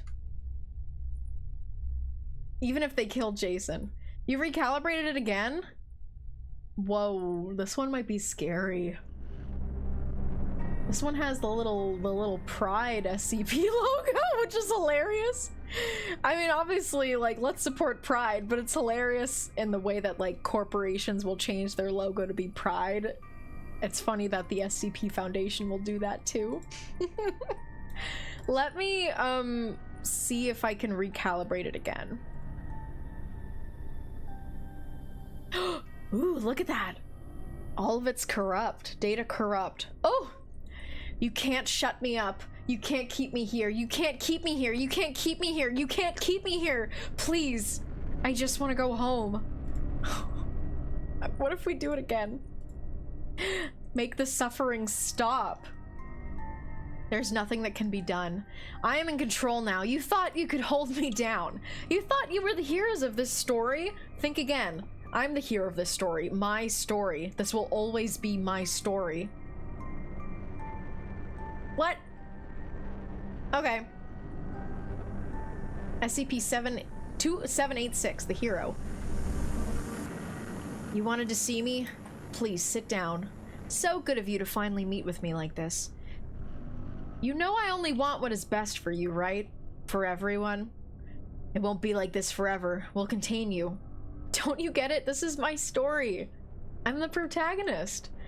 That makes you, the royal you, your foundation, the villains. How melodramatic. You are a child. This world is my world, don't you see? The hero's journey, it presents itself to me. I cannot fail. I will win. Always, in every iteration. Every iteration? I've been around for a long while. Every time evil arises, and it always does, I am there to fell them off. You are the newest evil. We aren't evil, you know. Please, spare me. I've seen the things you do. The corpses of the damned, the ones you give false hope, the ones whom you take hope away from. These things we do are for the greater... Don't you say the words greater good. You aren't altruists. You're scientists and murderers. What do you think we should have done then? Let these things wreak havoc, salt and burn the whole planet? You should have just let me handle it. And where were you then during Redacted's containment breach? Where was our precious hero then? Your hero was busy. Busy doing what? There are bigger forces at work here. The hero goes where the path leads. Nothing more, nothing less. This is ridiculous. This dialogue is over. The dialogue ends when I say it ends. Fine. You were boring me anyway. Thank God for that. Hello? You guys there? I know you're there. Anyone? I'm ready to go again, you know. Where's the action at? I'm not hearing anyone. Wait, what is this? Where am I? What the hell is going? What? Narrative framework becomes compromised. Emergency protocol. There better not be more. There. No! This is eternal. No, I don't want it to be. I want to move on. I want to move on. SCP-2786 is a non-anomalous, fictitious character that exists solely for the purpose of endless torment by its spiteful gods. SCP-2786 was a good character. SCP-2786 did everything right. SCP-2786 just doesn't understand. SCP-2786 just wants to go home. That was it. That was it. Oh, why are the pictures changing? I'm scared. I'm scared. That's it. That's the end. We did it. They're trapped. It's a sad ending. It's a sad ending, but I guess no one likes a character who you know is gonna win every time. Good. We're done. Okay. I'm gonna eat some goldfish because I have a bowl of goldfish right here. Well, that was fun. I hope you liked that. Rippin' pizza. Yummy pizza. Okay, I have a feeling this one's gonna be scary. I don't know what the SCP is though in this picture. It says this is SCP-2852 at a black level event. It is a Keter. Yeah, we got the Pride logo. Containment of SCP-2852 is to focus on tracking and disruption of incidents where possible, and general monitoring of SCP-2852 compatible population centers. All individuals involved in blue level and white level events are to be monitored extensively, and their identities are to be given to local law enforcement as potential terror threats. Maybe the guy with no black bar in his eyes. Oh, true. Let's look at the picture a little closer. This is the only guy who doesn't have a black bar over his eyes. He's just like a guy. He's just a guy. Maybe it's you! I don't look like that. Okay. Beard man. Thank you for the hydrate. Okay. Even when disrupted, individuals involved in blue level and white level events are to be cataloged and their names are to be sent to local law enforcement agencies. Individuals witnessing the disruption of either event are to be given Class B amnestics. Looks like MySpace Tom's Friends. It's got like, it's from that era. It's from like the 90s. Black level events are to be monitored until conclusion. Afterwards, all participants are to be treated with Class A amnestics and are otherwise treated identically to those affected by other events. Members of Mobile Task Force Upsilon 36, Upsilon 52, and Upsilon 99 who witness a black level event are to be treated with Class A amnestics upon retirement or transfer and are to be monitored for any signs of antisocial or otherwise uncharacteristic behavior. I still don't even know what this is. Here we go, though. We'll figure it out. This happens at the beginning of every SCP article while I'm reading, and I'm like, I don't know what the fuck I'm reading. I'm just reading. It found to have been... Thank you. It found to have been infected by the black level event. Operatives are to be amnesticized, suspended from all field operations, and redesignated to low-level, low-intensity work, i.e. maintenance and data input. Party crashers are tasked with responding to any SCP-2852 appearance. Party crashers? MTF Y52 Cater Duty and Y99 Altar Boys, okay, are tasked to identify SCP-2852 events and provide backup to MTF Y36 as needed. What is happening? What is happening? Y99 are to establish presence within communities where 60% of the population is Roman Catholic. Or, as of revision 28527, Anglican. Any SCP-2852 instance found attached to a different religious group must be reported to a researcher with level 4 2852 clearance immediately.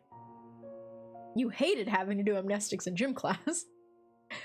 I think party crashers are like guys meant to contain events. That's what it seems like. It seems like, I mean, we'll learn, but I think that the SCP probably goes to like big groups to do something. I don't know, we're gonna figure it out.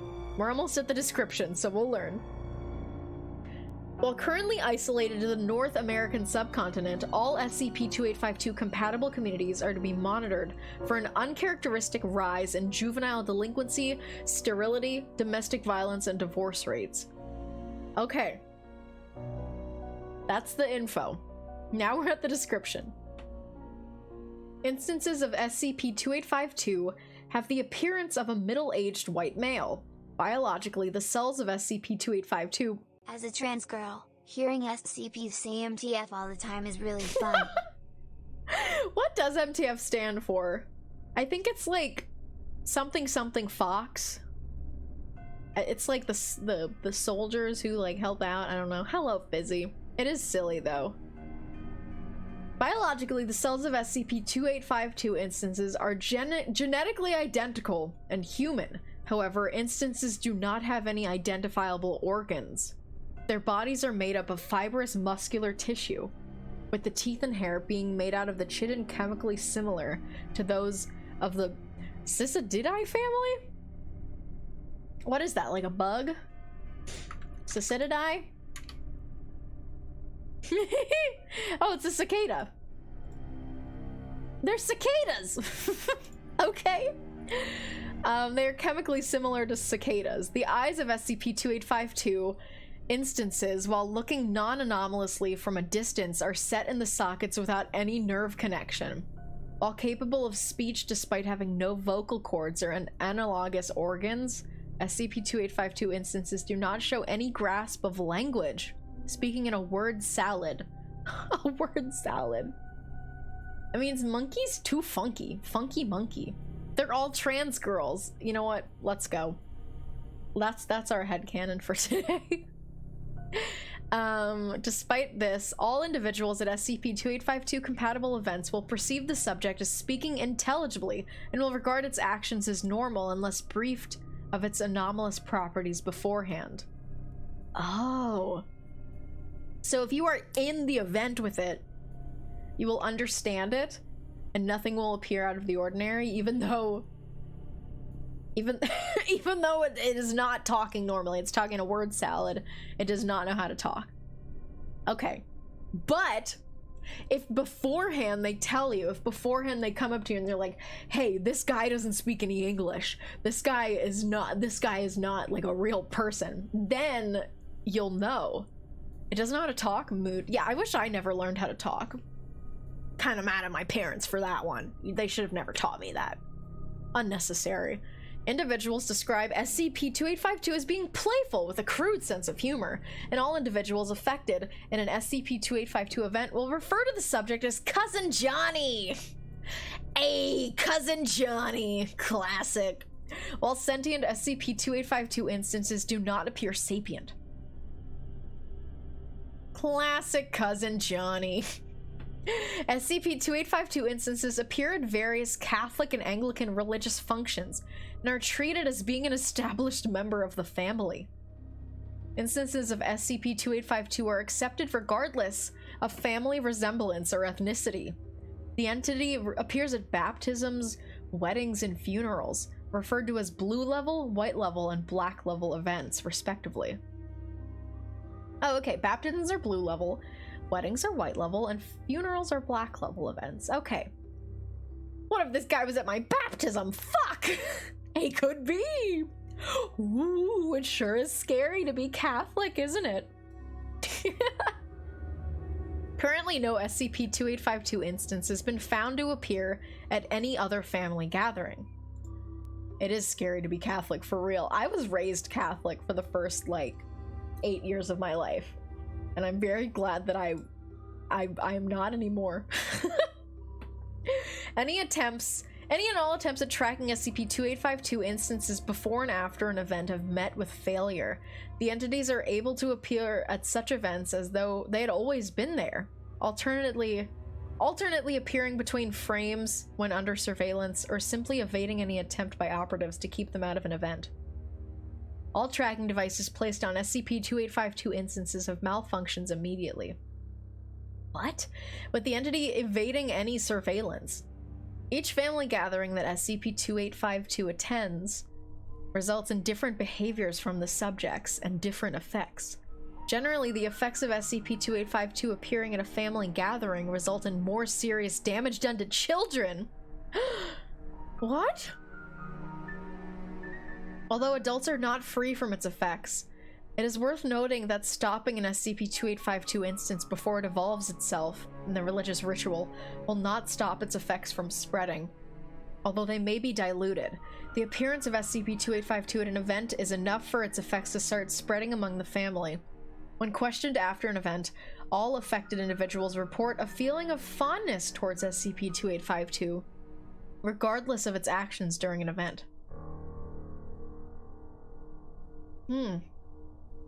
Bye, May. See you later. Whoa! Also, hello! Camel M, hello. We're learning about 2852. SCP-2852, Cousin Johnny. Classic Cousin Johnny. An SCP that appears at events and everyone kind of hypnotize them into knowing them, even if they had never met them before. Anyway, we're gonna learn the effects at a baptism. At a Catholic baptism. Catholic enemy, Cousin Johnny. SCP-2852 effects at a blue level event are present more strongly in the child being baptized, its parents, and any godparents chosen for the occasion. During the baptismal ritual, SCP-2852 will involve itself directly in the proceedings, acting as a third godparent, when traditionally there are only two, a male and a female. Blue-level events proceed identically, despite the presence of a third godparent, until the child is submerged into the water. Immediately, the child's top layer of skin will slough off in one piece, although molting. Oh my god. This process does not seem to harm the child in any meaningful way. The godparents will then eat the skin between each other. Just like a cicada. Is that what happens with cicadas? Oh shit. I guess that makes sense. Afterwards, the mass will go on as normal, and SCP-2852 will exit along with the family. It is of note that SCP-2852 does not appear at any family celebration held after the baptism.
He's gone?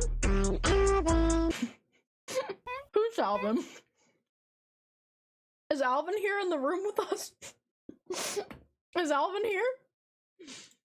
Okay. Thank you, BartCube. Thank you for giving me some time to snack.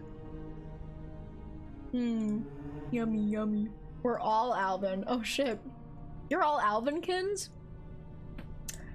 I kinda kin Alvin, yeah. I won't lie. I think I can, Jeanette, actually. Or Brittany. I don't know. Or, Eleanor. Or Theodore. Or Simon. Or Dave Seville. Or Uncle Ian. That's all the characters that I know. You're a Theodore Kinney. I'm happy for you. I'm gonna drink water and then we're gonna keep reading. Oh shit. Porchibets. Why is it Porchibets? The baptized child has a chance of dying within the next 6 months, well above the national average. Oh no, they can die! Living children exhibit multiple cluster B personality disorders. Most join anti-capitalist groups. Various GOIs, or if unchecked, will engage in destructive behavior, usually manifesting in self-harm, abuse of animals, or abuse of small children. Godparents and biological parents will be rendered sterile, regardless of SCP-2852's success in becoming part of the baptismal ritual. Both groups commit suicide, normally within 5 years of a blue level event, normally through drowning. That's so scary! So, the children either die within 6 months, and if they don't, they become anarchists who also abuse children, which is not great. I thought he was gonna like radicalize them in like a cool way, but he kind of radicalized them in a shitty way by making them hurt animals and children. Not great. Imagine dying. Couldn't be me. All individuals not involved in the baptismal ritual are 500% more likely than the national average to have stillbirths. Those who are still capable of having children are far more likely to abandon them, sometimes allowing the child to die in the process, One couple affected by a blue level event in redacted Ohio gave birth to triplets, which they then tore apart and hung from trees around their property. That's not good. That sucks. Past adolescence and into adulthood, children exposed to the song of cicadas responded with extreme anxiety and accompanying physical symptoms such as dry mouth, nausea, vomiting, diarrhea, and headaches. Some subjects' agitation escalates into violent outbursts. Wild what Ohio does to people. It's Ohio's fault. Okay, some subjects' agitation escalates into violent outbursts, which have resulted in at least 20 fatalities. When interviewed about the cause of their disturbance, no subjects have ever identified cicada songs as a trigger for their episodes. Even in one interview involving level 5 enhanced interrogation, or level V, I don't know, the subject never indicated the role of cicada song in his attack on redacted parish, which resulted in 18 dead and 10 wounded, including his parents and 3 siblings. Sounds like you need some Pepto-Bismol. This SCP is, like, interesting, but I also just get really sad about, like, child death. So anytime they're mentioning, like, they killed their own children, I'm like, that fucking sucks, man. I don't want to hear about that. God damn. Alvin, Simon, Theodore, Dave, Ian, Brittany, Jeanette, Eleanor. Throw her in a chamber. About what? Why did the jail not work? It worked, it's just a little late. There sure is a lot of kids dying in SCP. There sure is, Molly. There sure is. Because the prison system is faulty. Oh. You just wanted to throw me in a chamber. Okay, understandable. We're going to learn how SCP-2852 reacts when at a white event, aka a marriage. Have you seen The Childbreaker yet? No, but that sounds fucking horrendous. Stop learning! I've been arrested for learning. I'm arrested for jail. I'm going to jail for crime. Okay. During the marriage ceremony, SCP-2852 will insert itself as a groomsman, and its most deleterious? I don't even know what the fuck that word is. Anomalous effects will only manifest after the vows. After the rings have been exchanged, SCP-2852 will produce various implements that allow the bridesmaids and groomsmen to pull out their teeth one by one. Awesome. The individuals seem to be oblivious to any pain that would normally take place during such an event, and blood loss, though still unknown means, do not occur. The bride and groom will be presented with the teeth and will eat them. Awesome. Damage done to the bride and groom's teeth and jaws are extensive, but any blood loss that occurs will not be fatal. The groom will then, in place of vows, vocalize a currently unknown cicada song, which has been known to reach 140 decibels. That's fucking loud. That's fucking loud, by the way, rendering the bride and those on the altar deaf. Currently, no groom has been deafened by his own call. At the wedding reception, SCP-2852 will take the role of the best man and give a speech. The speech, as all vocalizations in SCP-2852, will be nonsensical with no pattern to the words used. Individuals will react to the speech with mixed emotions, some crying uncontrollably, and others falling into hysterical laughter. After the speech, SCP-2852 will produce a gift for the married couple. The gift currently has always been 3.5 kilograms of human hair of various colors, 13 deceased specimen of Tiburon linnae? That's like an animal. Let's see what animal that is. It's just cicadas. It's just more cicadas. So they gave them a ball of hair, 13 dead cicadas, and 23 human teeth in a cardboard box. DNA testings on all gifts have been inconclusive. The bride and groom of a white level event will divorce on average 2 years after their wedding, usually as a result of domestic violence. I love 3.5 kilos of hair. It's on my Amazon wish list. Why can't he come to my wedding and give me one of those? As a ghost, this scares me. Any children produced during their marriage will have cluster B personality disorders or life-threatening disfigurements. All married individuals attending the event will find themselves unable to have children, despite a lack of detectable changes to fertility-related biology. Sperm count and sperm quality remain unaffected. Ovulation also remains unchanged, and no genetic irregularities have been observed in eggs. The Foundation has arranged a statistically significant number of hysterectomies for guests at white-level events. The surgeries are prescribed and administered by third-party agents in the medical industry. Exhaustive biopsies, chemical analysis, and mechanical inspections of the extracted uterine ovaries have failed to yield any signs of abnormality. Abnormality! All children involved in white-level events will avoid romantic relationships, and 9 out of 10 will commit suicide by the age of 18. That's so sad. Roughly half pull out their teeth until blood completely blocks the airways, and the others bite their own wrist until extinguished. Exsanguinated.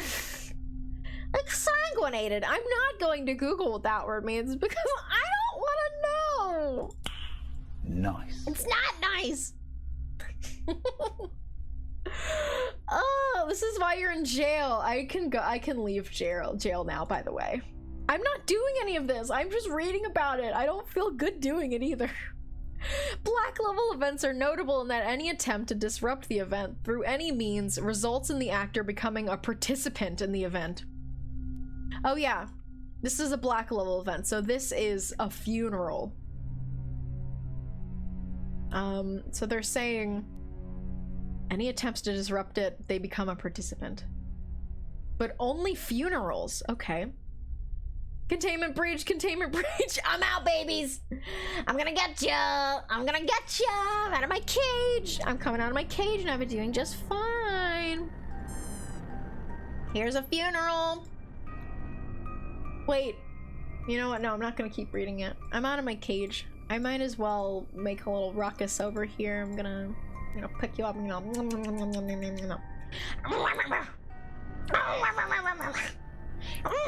get out of here. She's out of the chamber. I'm gonna get you. Put them down. No. I'm wreaking havoc. You'll have to put me back in containment. I'm just kidding. I'm bored now. I'm gonna go back to reading now.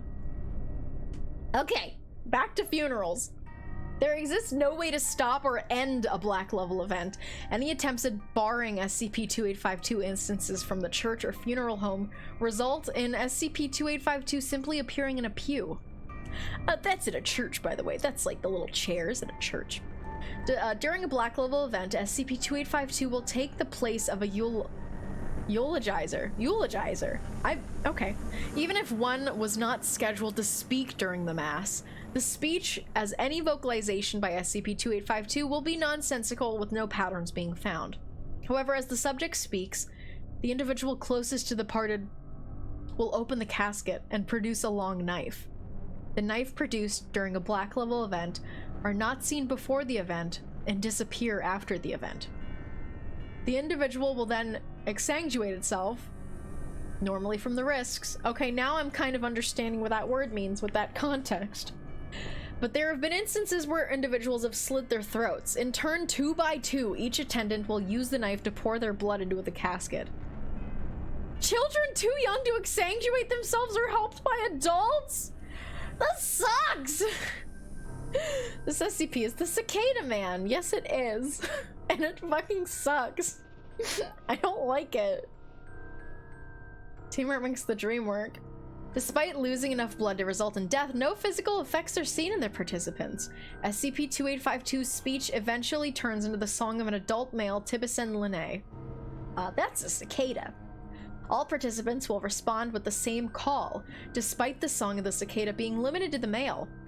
SCP-2852 will stand at the pulpit until each individual have bled themselves and will walk into the casket and vomit a mixture of blood, wood pulp, and dead specimen of cicadas. Awesome. It is currently unknown how SCP-2852 instances are able to hold the mixture within themselves due to the lack of any cavity of sufficient size in its body. Hey kids, don't forget to exsanguinate yourself with the help of a trusted adult. This one is like too gross for me. Maybe I'm a little baby, but it's like so grody. Cicada man, none for me, thanks. Where's the birthday monkey? I miss the birthday monkey. I miss you, birthday monkey. Once finished, the funeral mass will go on as normal, and the casket filled with blood and SCP-2852's vomit will be taken to the cemetery and lowered into the earth as is normal for a Catholic or Anglican funeral service. Black level events normally will end here.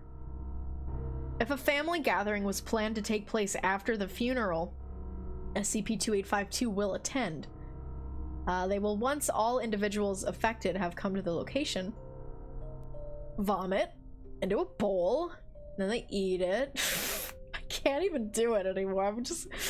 Then they eat it, and then they give a speech, and then they get naked, they lay on the table, and then they eat, the participants eat its flesh, until it's all gone, and then still it's vocalizing while they're being eaten, even when suffering from the injury. Participants, they carry on friendly conversation with SCP-2852 while eating it. Doesn't it feel gross? Doesn't this just feel like it's like, okay, man, pack it up, buddy. You've had your fun. We get it. No, I do not want further research. I guess it's pretty funny seeing this picture now. Seeing this picture now, knowing that this is... They said that this was at a black level event. So this is a gathering after the funeral. So now we know that this funny bearded guy over here is gonna be put on the table, and they're gonna eat him, and then they're gonna vomit or some gross shit. I don't know. Now we know. Now we know. Okay. Well, we had our fun. Hopefully the next one is, oh my god, it's a cat! This one's gonna be fucking great. Okay, this is just what we need. Jeez Louise! It's a kitty! And it's a safe kitty, too. SCP-529. Half a cat! Half a cat! Half a cat! Here's half a cat. No special precautions have yet proven necessary. Hi, Jake. Josie is quite affectionate, and at this stage is free to move about the lower levels of the facility. Staff are not permitted to feed cheese to her. She will become distressed if not given sufficient cheese. So don't feed her cheese. SCP-529 is a small house cat, Felis catus, with gray tabby markings. Part of the animal to the rear of the end of the rib cage appears to be missing. The body terminates sharply as if sliced in two. Is it? I guess it is, if that's like a shadow behind it. It kind of looked like it like just faded away. Anyway. She's a cutie little kitty. This music is so scary, and for what? In spite of this, the animal has no health problems and moves about as if its hindquarters were still in place. For example, walking takes place as usual, and sometime after feeding the animal makes motions as if to void itself of waste matter. They're still pooping, but they're not actually pooping. Or maybe they're pooping somewhere else. Maybe they're in a portal and their poop goes somewhere else. Okay. If someone takes a picture with Josie with the desire camera, the picture being of her deepest desire would show her with a full body instead of a half one. That's so sad. She wants a full body. This cat has dysphoria? Oh, Josie. Okay.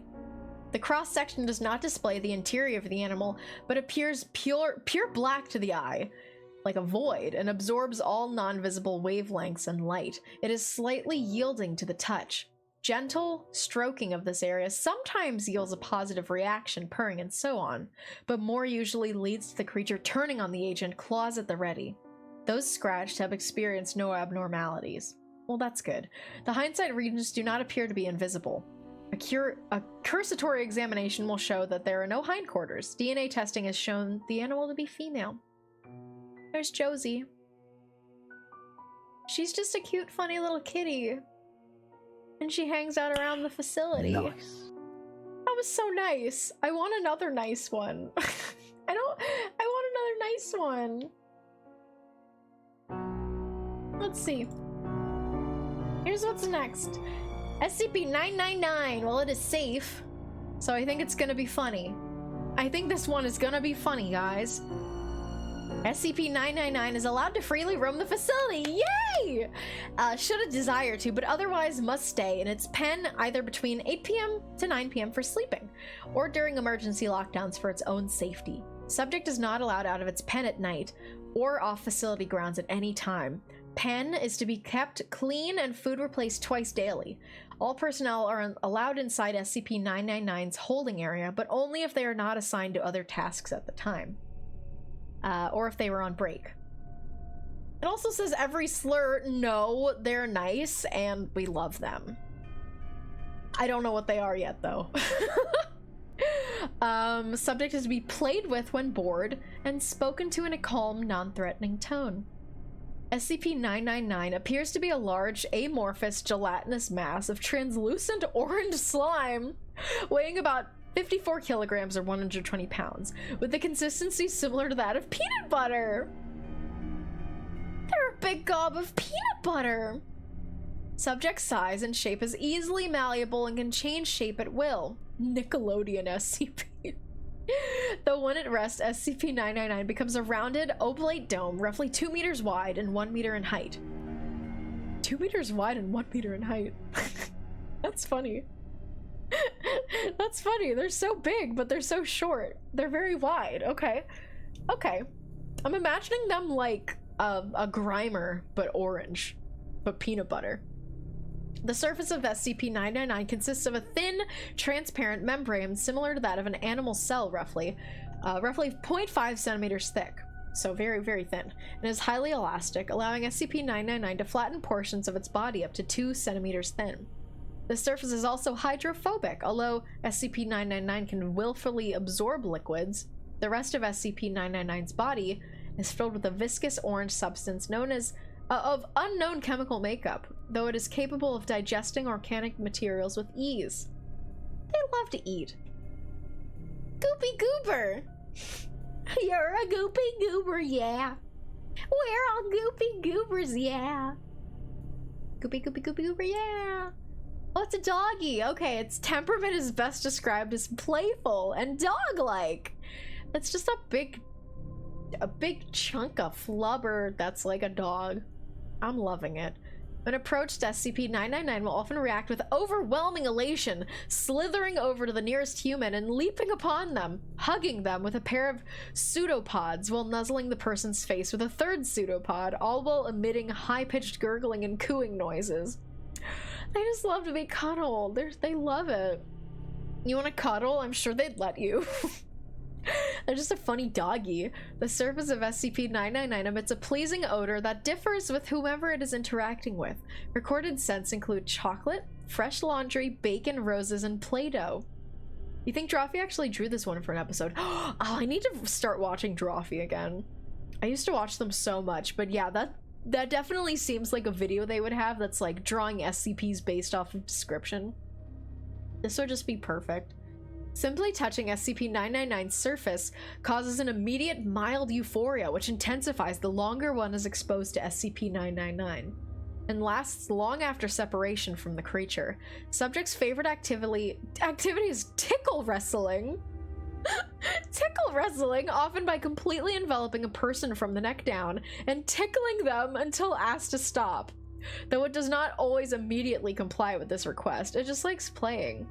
This thing is too powerful. Slime porn? No! That's a dog! Stop. It just likes tickling. Nice. Not in a weird way, like in a fun, nice way, okay? Though injuries may occur, SCP-999 has never been found to purposefully attempt to harm others, and will immediately back away and contract its body into a quivering mound while gurgling in a manner similar to a whimpering dog, seemingly apologizing for hurting someone on accident. Oh, I don't want to hurt anyone. While the creature will interact with anyone, it seems to have a special interest in those who are unhappy or hurt in any way. Persons suffering from crippling depression or PTSD, for example, have reported having a far more positive outlook on life after multiple interactions with SCP-999. The possibility of manufacturing antidepressants from SCP-999 slime is currently being discussed. Aww! In addition to its playful behavior, SCP-999 seems to love all animals, especially humans, refusing to eat any meat, and even risking its own life to save others. On one occasion, leaping in front of a person to take a bullet fired at them. Subject's intellect is still up for debate. Though its behavior is infantile, it seems to understand human speech and most modern technology, including guns. Its diet consists of entirely candy and sweets, with M&Ms and Necco wafers being its favorite. Its eating methods are similar to those of an amoeba. That's so cute. It just loves candy, which means it loves Halloween, because it gets candy. What if it went trick-or-treating? Oh my god, and it was holding a little basket. I would cry. This is one dog that loves to eat M&Ms and will not die from it. There's still time for them to grow. They're a juvenile and not an adult. Aww! Oh, little baby! Here's an addendum. Reminder to all staff. SCP-999 is not to consume caffeinated soft drinks of any kind. No soda! No soda for the baby! No, no, no! Last week, someone gave SCP-999 a can of cola along with its usual breakfast. Not only was it literally bouncing off the walls for half an hour, the carbonation made SCP-999 visibly queasy afterwards, and it refused to move or eat for the rest of the day. Thankfully, they have recovered since, but the staff member in question has been reprimanded. Okay, no soda. The following is a report from an experiment in which SCP-682 was exposed to SCP-999. What is 682 again? Oh, this is one that we fucking dated. We dated this one. It's like the lizard. That's the murder lizard. Okay. So it was to curb the creature's omnicidal rage. Get away from 682! It'll be fine. It'll be fine. Elated gurgles, unintelligible groans, growling. What is that? SCP-999 moves in front of SCP-682, jumping up and down in a dog-like manner while calling out a high-pitched squealing noise. Disgusting. SCP-682 immediately steps on 999, completely flattening 999. Observers were about to abort the mission when SCP-682 started talking again. What is this? I feel good. Feel so happy. Happy, happy, happy. SCP-682 repeats the word happy for several minutes, laughing occasionally before escalating into non-stop laughter. As laughter continues, SCP-682 rolls around on its back, slamming its tail upon the floor with dangerous force. Stop! No tickling! It continues the tickle fight until it wears down and appears to fall asleep. Okay. It wakes up and unleashes an unidentifiable wave of energy from its body, all while laughing maniacally? Okay. Quickly rescues as many— wait, people are dying? I'm sorry. Okay, people are dying. Oh yeah, because 2 people went in there to get the goo boy. 682 became more insane. Okay. Yeah, maybe that wasn't a great idea. I guess it's worth a try.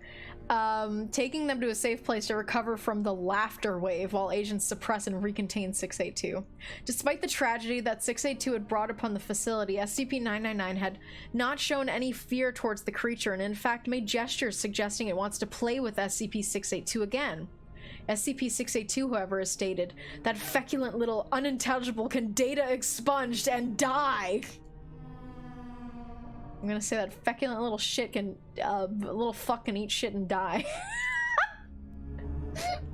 Eat shit and die, it says! While the test was unsuccessful and ended in tragedy, that had to be the funniest thing I have ever seen. I never thought I'd see the day where I would regard SCP-682 as cute. Please send me a copy of the security tapes ASAP. Okay, that's fun. Okay, I'm gonna take a little pee break. And also a little voice break, because I sure have been reading a lot. But next up we have SCP-2521. So we will do that when we get back. Okay? Okay. Here I go. Oh, I'm scared of this one. Let's leave it for later. Okay, I'm gonna go to the bathroom and I'll be back. Don't leave. Poggers.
Hello!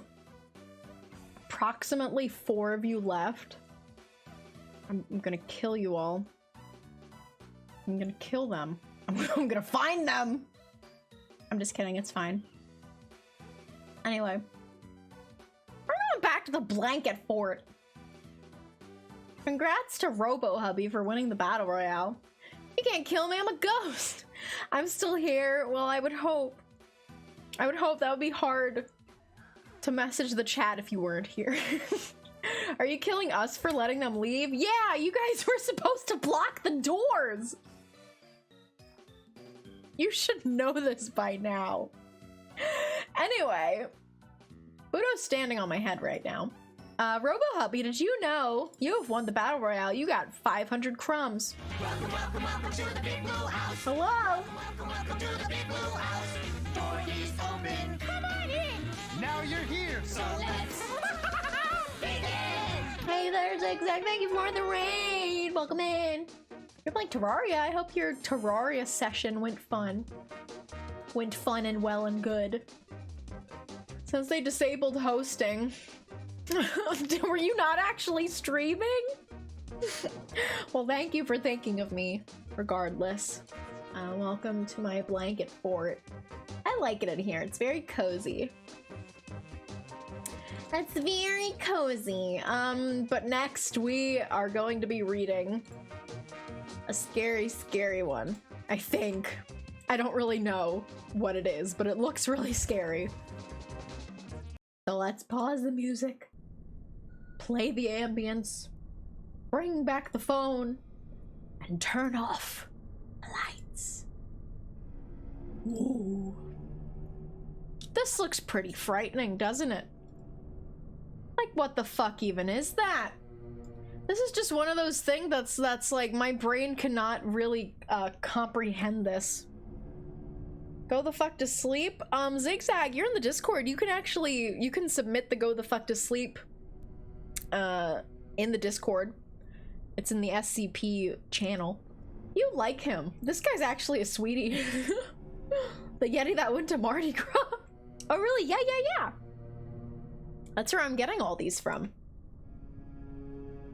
Let's learn about him. Or maybe we just can't learn about him. Huh. Okay, time for us to figure out what the fuck this means. It's a symbol of breaking open a lock. It's Keter. It is locked in containment. You can't talk about it. You can't write about it. You can't save it. Oh, it's not an SCP. Okay, no then. This is all SCP only. This is very interesting. I'm not amazing at interpreting what this means. It's keto? Nice, no carbs. It's keter! It is hard to contain. I guess they can't talk about it with words. It can phase through walls. It's sticky. And their hands do that, and it's like, you know, probably like 9 or 10 feet tall. Probably. It has brain activity. It can talk? I don't know. I don't know what this means. Oh, let's look at this image. They like the information? They'll appear if you stand in the dark with a lamp, and then they're writing about it. They're writing about something. They'll come in and they'll steal it and they'll take it and then they'll leave. They will steal art of them. They just love fan art. I love lamp. What is this one?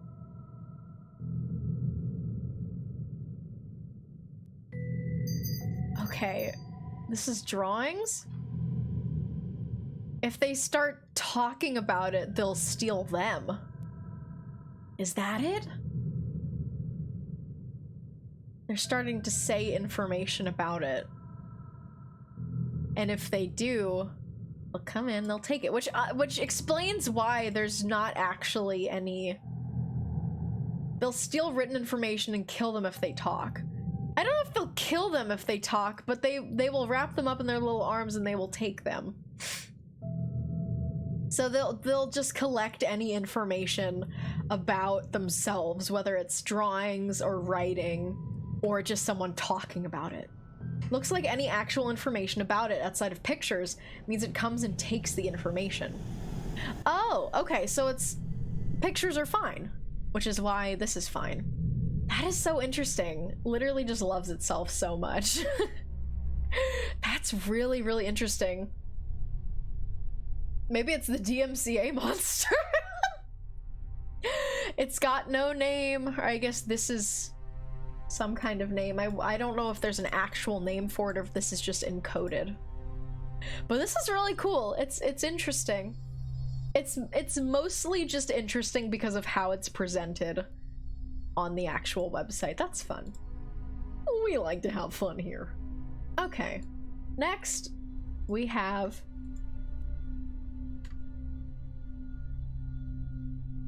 whoa. Okay. It is reacted. It says it's taboo. It says the following anomaly is affected by communication. Do not refer to it in speech or writing unless trained. Well, thankfully I am trained. I am trained to talk about it. Oh, where am I going? Where am I going? I'm just going back here. I made a mistake. I clicked it. I am trained though. Even though I just fucked that up, trust me, I'm trained for this. This is a native humanoid entity manifesting midair. The item number is restricted per protocol, so that you can't even, they don't even have a number. You good? I'm good, I promise. I promise. Hi, Walk. That was totally part of the needed steps. Yes, that was all according to the manual. And here we are, special containment procedures. The extra-dimensional location described below, as well as the entities of landmarks contained therein, are nomenclative hazards, SU class, and therefore may not be referred to by any name, title, or designation. Only descriptions may be used when referring to the forest outside normative space. The forest outside normative space, and native entities thereof. Variations must be made in these descriptions each time a subject is described. Descriptions may be color-coded for clarity, and florid language may be used for the sake of nomenclative diversity. So they have to describe it like kind of differently every time. Okay, this is so strange. In the event of a nomenclative containment breach, standard SU class recontainment protocol must be carried out immediately by the individual responsible for the breach. If the individual is rendered unable to perform the procedure, the responsibility falls to the individual's next of kin. So they'll just make like their family members do it rather than making another SCP like employee do it. Why though? But why? I guess we'll find out. If the individual responsible for the breach has no known next of kin, the individual's name must be expurgated from all existing documents and records. Any other individual possessing the same name are to be administered type G viral amnestics and assigned a new one. Wow. Okay. So, yeah. Nothing kept of their name. Just wipe it all. Anyone with the same name gets a new name. I still don't know what's happening, but that's always what happens until we get to the description. So here we go. Because redacted, duh. Duh. The individual's name must be expunged. Okay, in accordance with Order 05-4000-F26, at least one successful expedition into the strange and dangerous woodland area must be carried out per year to assess any deviations from baseline abnormality. Due to the high risk involved in entering the place where the nameless are found, personnel sent in to conduct research must be trained in standard exploration protocol as detailed in 4000 SCP. Unauthorized documentation of the forest found in chimneys. The forest found in chimneys must be suppressed via standard information containment protocol. Unauthorized individuals with knowledge of procedure 4000 Holloway are to be administered amnestics and may be released following a period of disquisitional rehabilitation. Okay. The Forest is a good game. Is that the name of a game? I haven't played it. The SCP in question is an extra-dimensional forested area with numerous anomalous qualities, including a hazardous nomenclative phenomenon. This anomalous location is assessed by performing 4000 Holloway. After completing the procedure, subjects emerge from the opening of a dilapidated brick well fixed into the forest floor. The only way to reliably traverse the unusual terrain is by use of a single dirt path. Explorations that diverge from said route have resulted in immediate loss of contact with participating subject. The sole safe road may only be traversed in a single direction, and any attempt by subjects to turn back and return the way they came will result in a similar loss of context. So it's a forest. They climb out of a brick well. They enter a forest with a single dirt path, and if they stray from the path or turn back at all, they're gone. They're just gone. That's scary. The unnamed world does not adhere to the constraints of linear space. Cartographic endeavors have resulted in vastly different routes being recorded with each expedition, and sections of the mandatory trail which should logically overlap or intersect do not. The only consistency is the layout. In the layout is the access point, which is always located at ends of the main road. I love SCP containment. It's fun. I love the creativity of it and how different they all can be, and how some can be funny, and some could be scary, and some could be weird or confusing. The only way for a subject to safely exit the woods, which have no name, after they have begun following it, is by walking its entire length and returning to the place where they began at the opposite road. Okay. The variety of anomalous entities native to the nameless habitat have been documented. Native entities often undergo changes in physical structure when unobserved. What? Which has made it difficult for researchers to determine which recorded entities are unique beings and which are newer iterations of those previously documented. Entities claim they have no control over these changes and frequently express dissatisfaction when they occur. So they're changing. Anomalous entities. Okay, so they can communicate. There's entities that live in the SCP forest, and they can talk, and they can change, but they're like, I don't know. Wait, can they talk? I don't even know. One of my favorite ones is also one of the saddest ones that I've ever had, and it's about a guy whose dog died, and every time the guy is within a specific radius of another dog, while he's thinking about his dead dog, the surrounding dogs will turn into his dog and behave like his dog. That's so sad. That's so tragic. Where was I? I don't even know. Oh, I see.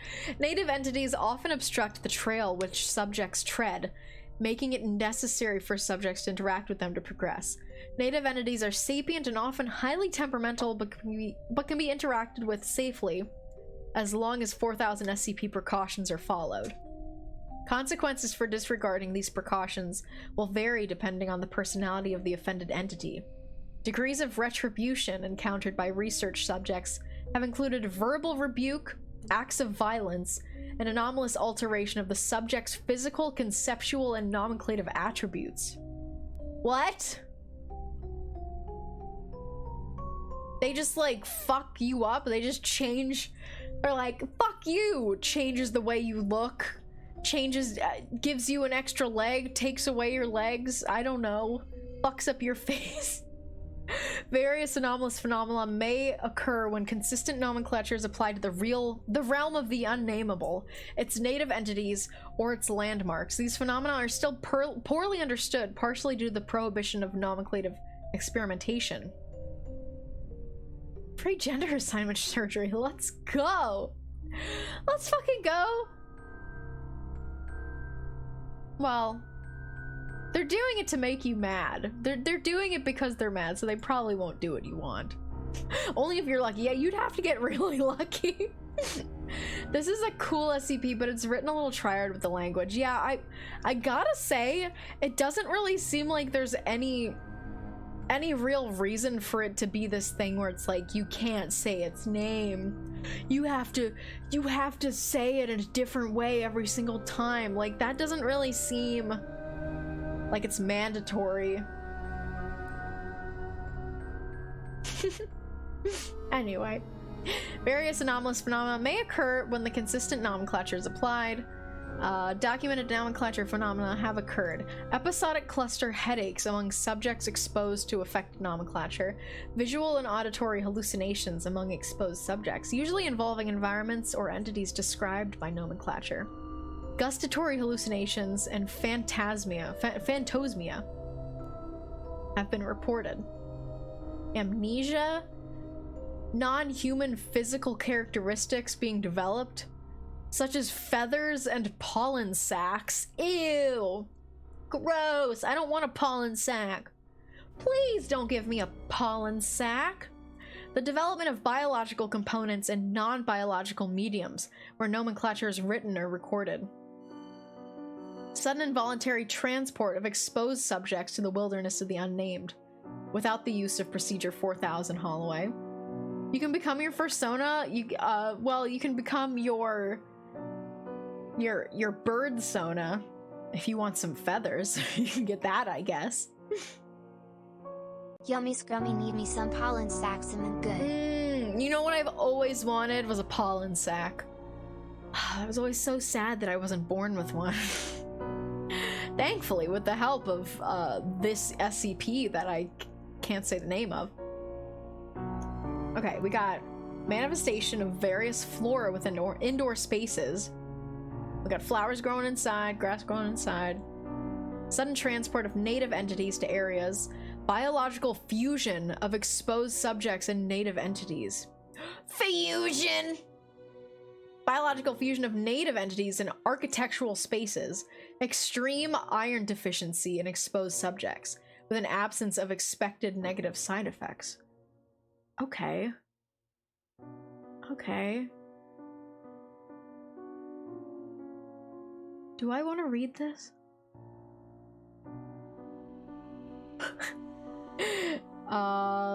She's never recovered. Agent Bradley begins to gradually sink into the hardwood floor. Nearby agents flee the area. The procrastination rock? Put it in the Discord. I can't guarantee that I'm gonna read them all though, because if I do, I'm probably gonna be here for like 5 or 6 hours, which is a long time.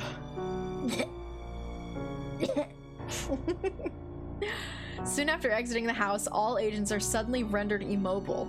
Immobile with the exception of Timothy Woods, who was not aware of the Typia designation. This is too much. Timothy Woods states he sees his name in the trees. Site 8 personnel press Timothy Woods for further information.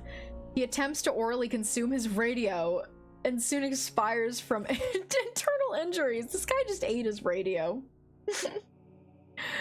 Oh, Timothy Woods' correspondents in Site 8 are observing suffering from severe headaches and are placed under quarantine. I don't think I can read any more of this. I think I'm gonna skip to the next one.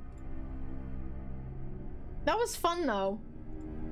It was a fun one. I don't really know why they decided to do the thing where you can't talk about it or read about it. Yay, this is mine! Okay, so this is my favorite SCP of all time. It is called The Bear with the Patchwork Heart.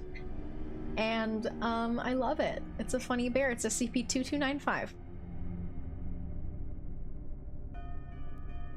Isn't it so cute? Why does it have a realistic human heart? Because it's gotta be a little creepy. Let's learn about it. So it's safe. SCP-2295 is to be kept in a standard containment locker within Storage Wing 25 and Site 37. Personnel with level 3 or higher security clearance are authorized to perform tests on it after filling out the appropriate paperwork. SCP-2295 is a patchwork stuffed bear, approximately 0.46 meters from head to foot, and is stuffed with synthetic fiber and cotton. It has a small, anatomically correct pin of a heart on the left side of its thorax, and a bow wrapped around its neck.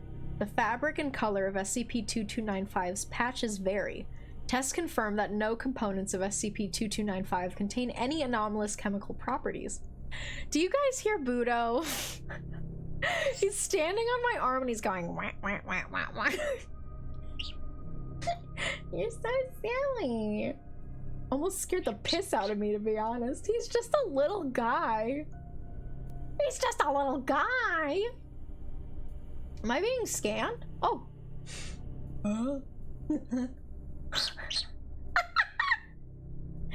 you a chatty boy today? That's a good fucking scan right there. Yeah, he's being a little chatty. He's standing on my arm though. He just got here a minute ago, so he's just been talking while I read. Alright, let's continue reading. Tests confirm that no components contain any anomalous chemical properties, so it kind of just seems like a normal stuffed bear. SCP-2295 enters an active state. It sounded like whispering, and I was like, wait. It was scary, and then you realized it was a Budo. And then it was even more scary, because Budo is evil. Are you evil? Nah, I'm just kidding. He's nice. He just told me he was nice, so I have to believe him. Okay, I'm gonna read this now. SCP-2295 enters an active state when within 2 meters of a human sustaining major trauma to an organ. When in the proximity of 2 or more possible subjects, SCP-2295 will invariably choose the youngest subject. SCP-2295 will anomalously produce scissors, white thread, and either sewing needles or a crocheting hook from its mouth, and use any fabric and stuffing in close proximity to fashion an instance of SCP-22951, a patchwork imitation of the subject's organ. SCP-22951 vanishes from sight, and the subject falls into a state of unconsciousness. SCP-22951 instances then replace the subject's damaged organ via anomalous means. The whereabouts of organs replaced this way are undetermined. So they just do surgery on them and replace their failing organ with a patchwork version of it. No one knows where the original organ goes. It's just gone. If there's no usable material in close proximity, SCP-2295 will use fabric and stuffing from itself. SCP-2295 regenerates 1 gram of stuffing every day until completely replacing any lost or used stuffing. Note that fabric used this way does not regenerate. An additional fabric must be placed near 2295 for the purpose of self-mending. Can they replace my brain with a functioning one? I think yes. I think yes. Instances of SCP-22951 successfully carry out their respective functions despite the numerous expected biological, chemical, and medical incompatibilities. So it works! It works! They replace it with a patchwork version, and it just works fine. Once within the subject, adjacent tissues and veins attach to the imitated organ without observable complications. There have been no cases of rejected SCP-22951 instances, and all subjects recorded at the time of writing made full recoveries. They're so nice! It just works. DM you the link. No, you can put it in my, there's literally an SCP channel in my Discord server. Just do it. Just do it! Anyway. This is my favorite one. I don't know how much left there is to read. Test log. Oh, we have a testing log. 38 years old. Lungs heavily damaged as a result of 25 years of smoking. SCP-225 creates SCP-2291 using 1 black textile swatch and 1 red textile swatch. New lungs act as a capacity similar to those of healthy adult lungs. They got 50 years old. They had heart palpitations. They made a new one. Swag. Ooh, they have 2nd-degree burns. They were sedated during testing. SCP-2295 sews 2 5x5 meter sections of patchwork fabric. SCP-2295 cuts appropriately sized swatches and manually places 1 layer onto subjects' affected areas, creating multiple instances, then repeats this process. The created SCP-22951 layers act as dermis and epidermis, and upon recovery, D7894 claims to have retained feeling in replaced skin. Subjects makes a full recovery. They can feel it too! They got nerves! They're so good. This one is 18 years old. They have cerebral hemorrhaging. They grasp various materials in its proximity in a distressed state for approximately 1 minute. Oh. What?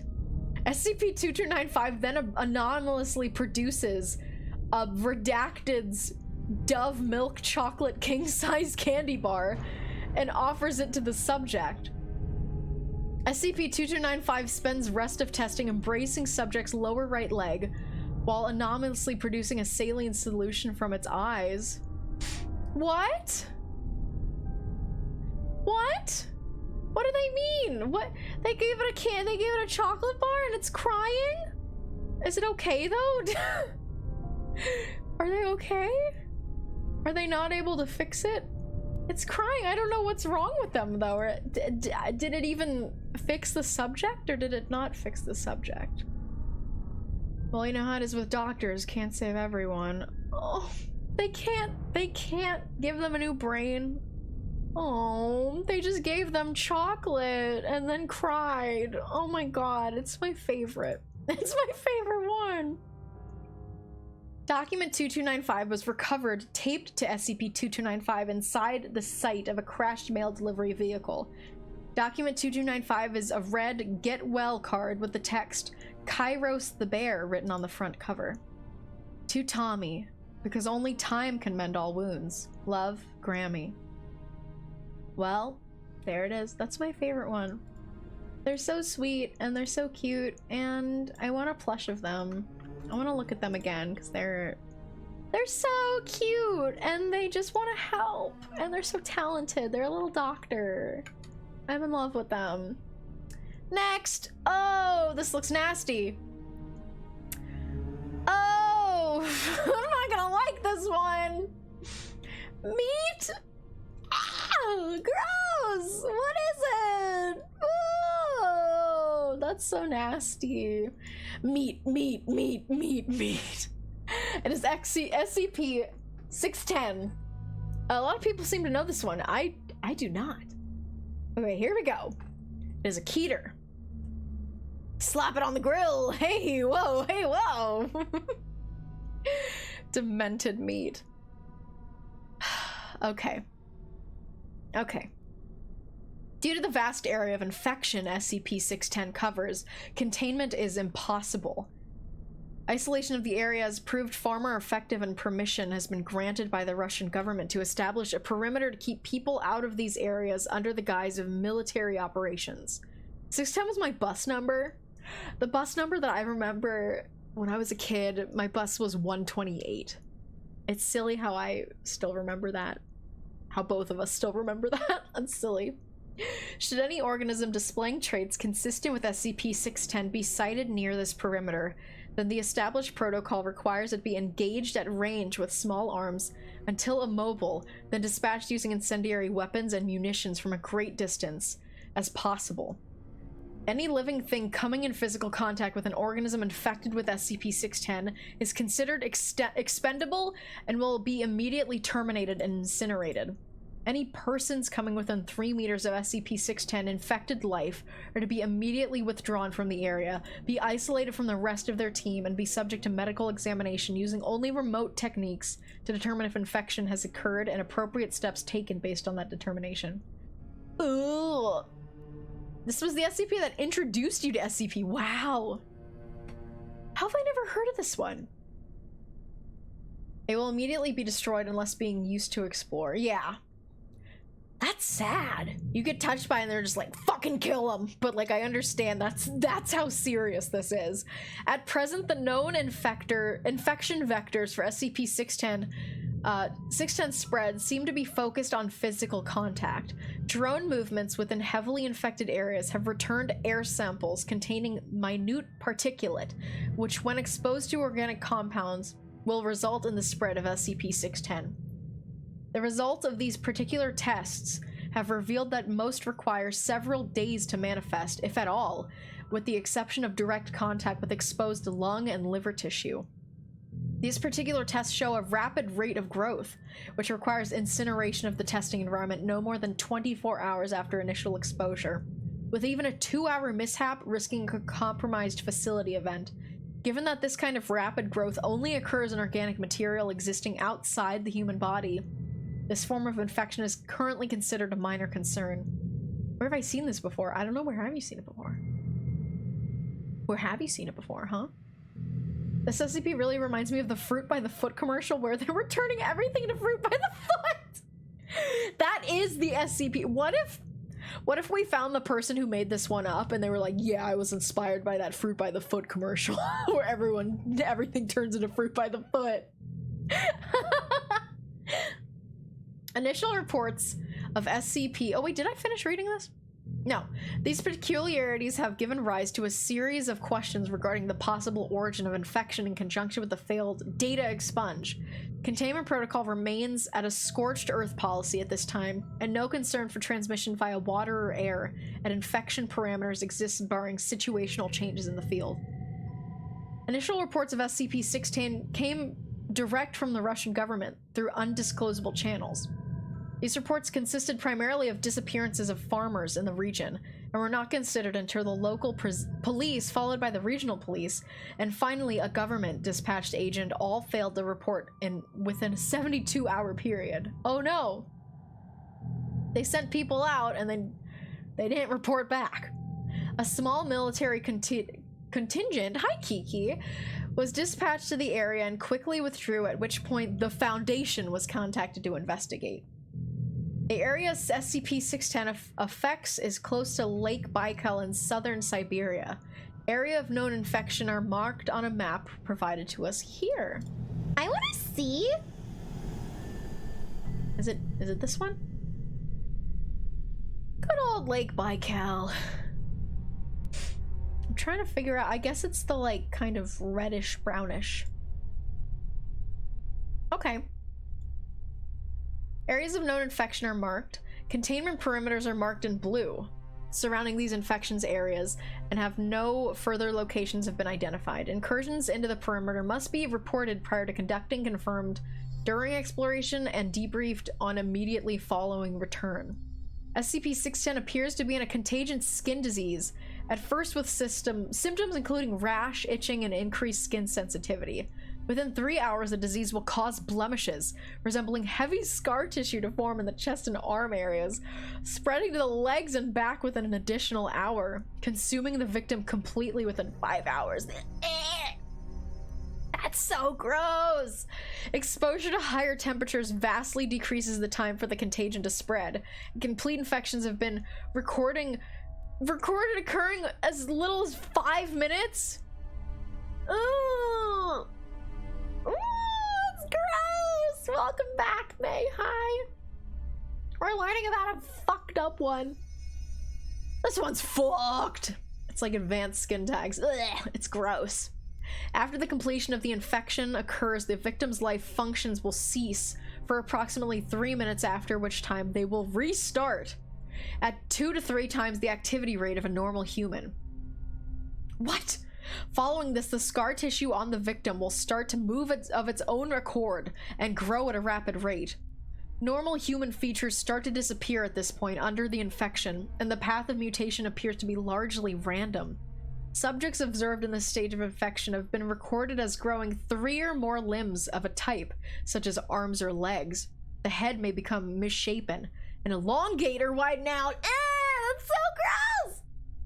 Ah!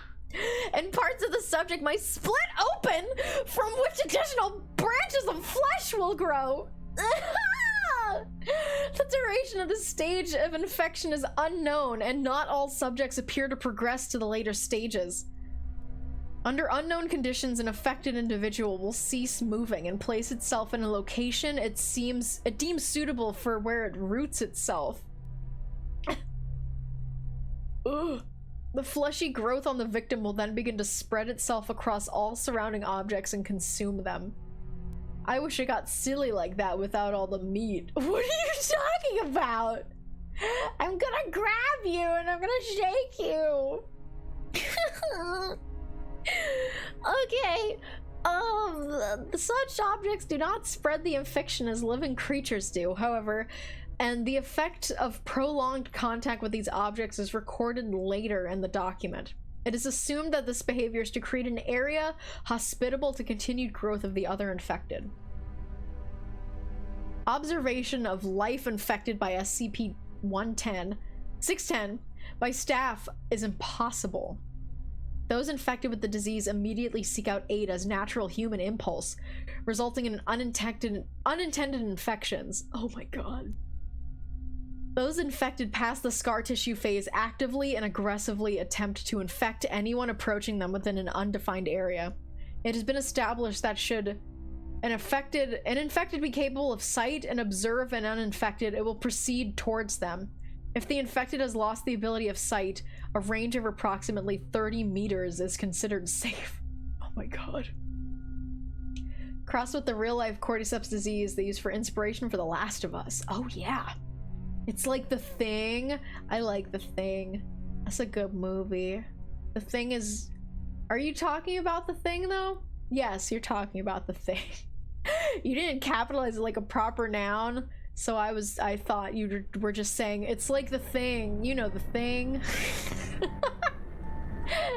Observation of SCP-610 infected settlements have been established using artificial methods such as remote robots. The data returned from these observations, coupled with the openly aggressive nature of the infected to attempt the spread, has resulted in the Keter classification. However, so long as nothing is allowed to enter or leave the infected areas, it is considered a neutralized threat.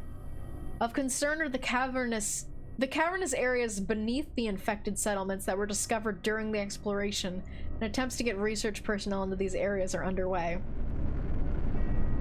Wow, look at all these field logs. I will not be reading those. But we got control, we got rovers, we got tunnels, unmanned exploration, manned exploration. No fucking way. You're not doing that. Welcome back. Exploration of the operation source point? We don't even have that one. You know that when they're like, you can't look at this unless you're a higher personnel, it just means they haven't fucking thought of it. They just don't know. Welcome back with ramen. Welcome back. Oh, I feel bad. I'm not gonna be able to read all these. I'm only like halfway through the ones that have been sent to me, and we're almost 3 hours in. So I'm gonna have to pick and choose here. I'm gonna skip this one. We're gonna move on to prongings, which is that's not it. I didn't copy it. Here it is. SCP-387, the living Lego. It is safe. I love a safe SCP.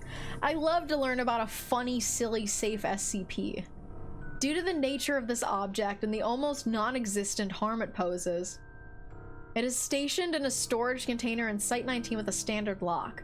The red tub in which SCP-387 is contained does not possess any unusual properties itself, as has been determined through testing, but SCP-387 will not duplicate itself unless at least a layer of it covers the bottom of the aforementioned container.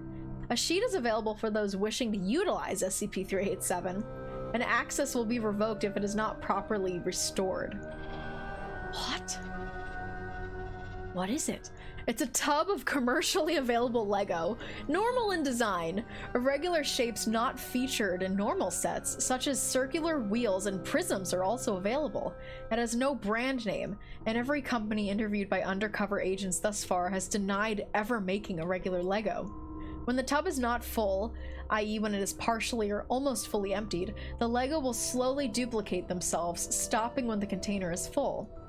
The interesting property of SCP-387 is that, when constructed by a human hand, the constructions will animate themselves, performing activities based on their surroundings. For example, if a Lego man, which is a man constructed using the provided humanoid parts, is placed within a car, it will begin to drive it. Aww! That's cute! Further experimentation has revealed that the car, and indeed any complex machine, needs no internal engine or power source. The Lego people have some form of sentience, as they interact with each other quite readily. If left over time, the constructed people and buildings will evolve.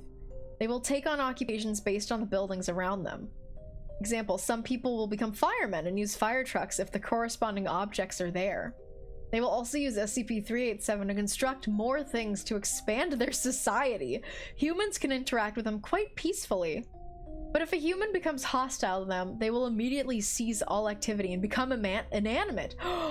They'll Toy Story it. Like little doozers. They're like doozers from Fraggle Rock. They love to build, they love to work, and they're tiny. Please read Procrastination Rock, it's so short. I'll see. I definitely want to try to prioritize ones that were submitted earlier. It's like a first come first serve thing, but I'll see what I can do. I wish I could keep reading forever, but I can already feel my throat starting to hurt. So I don't know how much longer I can go for. Should not be given to children under the age of 10, especially if the aforementioned children are influenced by cartoons and television shows. Okay, here's all the experiments. The children who had their memories of this experimentation removed. Oh no! Sip? Okay, fine. You didn't even redeem it, but I guess I won't.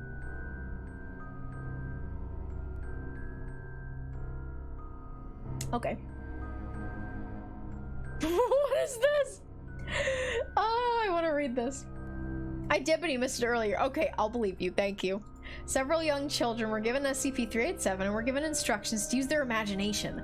The children, who had their memories of the experiment removed, began constructing various objects. After having noticed that they were animate, they excitedly conferred and began building several objects that they intended to use in battling each other. These included a transformer, an M1 Abrams tank, and several expunged. The children were instantly removed, at which point the creations began to fire and eventually destroyed each other, though not after considerable effort. Addendum: how the fuck did these children gain knowledge of the workings of an M1 Abrams tank? No less expunged. I'm not responsible for cleaning out the mess those things make. If anyone is stupid enough to let children go at SCP-387, I am not recommending an upgrade to U-Sled, as the constructions did not fire whilst in the presence of humans. This has been tested with adults and proved just as correct. Okay. So that's fun. I don't want to read all them. But that's a very fun and cute idea. Ooh. How many more do I even got in me? Let's look at it. Let's see how long this is. That's a fucking spider. That's a funny spider. It is safe and now it is neutralized. Does that mean it's dead if it's neutralized? The teacher SCP is my personal fave. The teacher SCP. Which one is that one? Oh, I remember when I played Minecraft, there's an SCP mod for Minecraft where you can like build an entire facility, and I spent so much time doing that. Neutralize means dead. No, it's dead. Okay. I forgot her name, but she can teach you anything you want, and it's so nice and sweet. I love the nice and sweet ones the most. I don't really like the ones that like go out of their way to be really gross.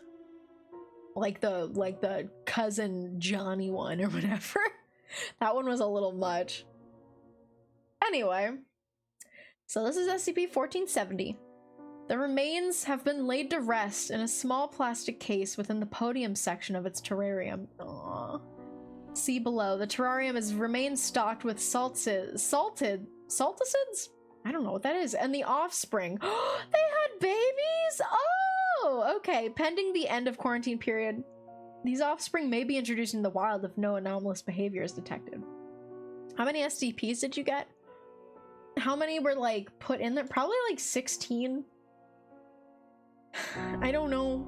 I counted them yesterday. And it was like 15. But I think more have been put in since then, so I don't know. Okay. Previous containment procedures ended May 7th, 2008. SCP-1470 is housed in a soundproof terrarium. The terrarium includes a small source of fresh running water and includes flora common to the Australian state of Queensland. The northeastern corner of the terrarium has been modified to allow for communication. Communication? What is it, fucking Charlotte's Web or something? If the offspring are anomalous like the parent, then the SCP technically won't be considered neutralized. Oh. Oh. So they are not anomalous if it's neutralized. The SCP is called SCP-5094. aka Miss J. Thank you, Kiki. I want to read these at least off stream, the ones that I can't do on stream, because I just want to learn about them. If personnel wish to conduct an unscheduled interview For any reason, they may do so by entering the chamber and vocalizing their intent to speak, which will enter the podium or respond as it is able. It is not necessary to speak verbally when communicating with SCP-1470, but vocalization of words helps to convey meaning more clearly than thinking of abstract concepts, and allows for easier transcription of communication. SCP-1470 is not capable of understanding the full range of human thought, so it is highly recommended that researchers only use basic concepts and short statements. So they can... Oh, it's a male? It's not a female spider? And they can communicate with them somehow. Stop learning! I've been learning! I've been learning this whole time! You can't stop me! They taught me how to read and I never looked back! Although once again, I do regret being taught how to read. They should have just let me be dumb. They should have just let me, like, roll around in the mud, you know? Okay, so it's a spider. As communication, its method of telepathic broadcast appears to assign terms on a best fit basis within the minds which receive its communications. When SCP-1470 referred to parts of its own body which do not directly correspond to human anatomy, the terms are adjusted based on content.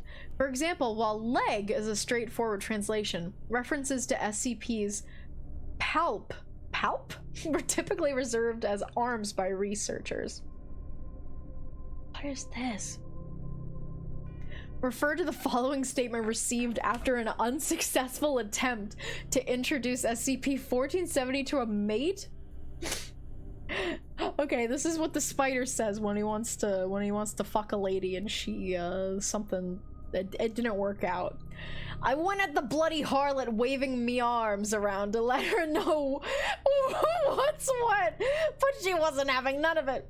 She smacked her lips at me and gave me a good drumming with her arms and legs, and I know it was because of that hideous red stripe you asked to put on me ours. It really makes a fellow stand out in a way he's not supposed to, you know?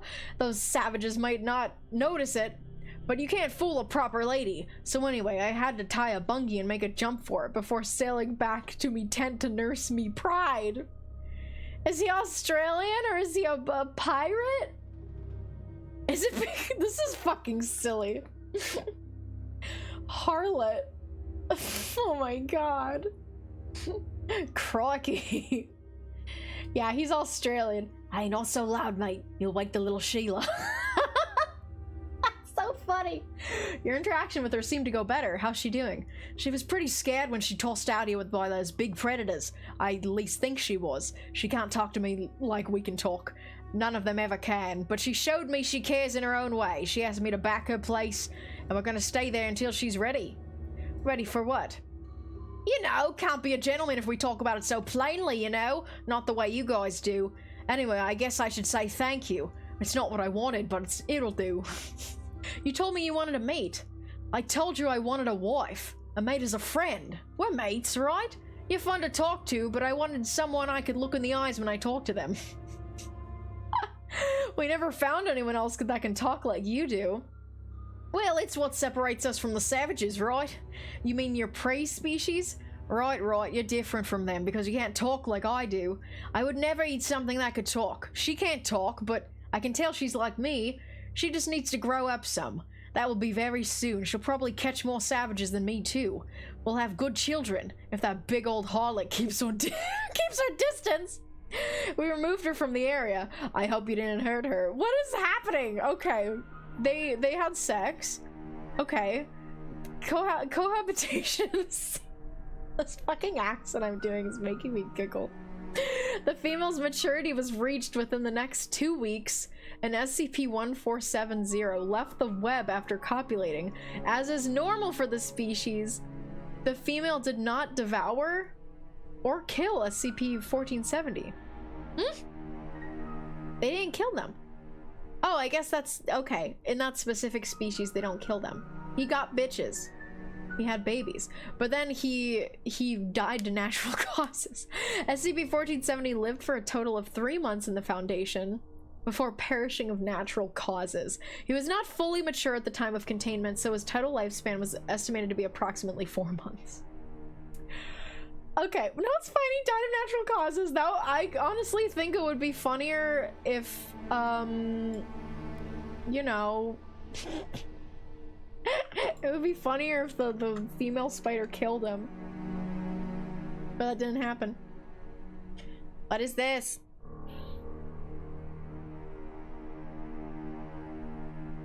SCP-2316. He's just an Australian dude that wanted a wife. I asked for a wife. Not a mate. We're mates, right? It's so silly. Australian people are silly. Anyway.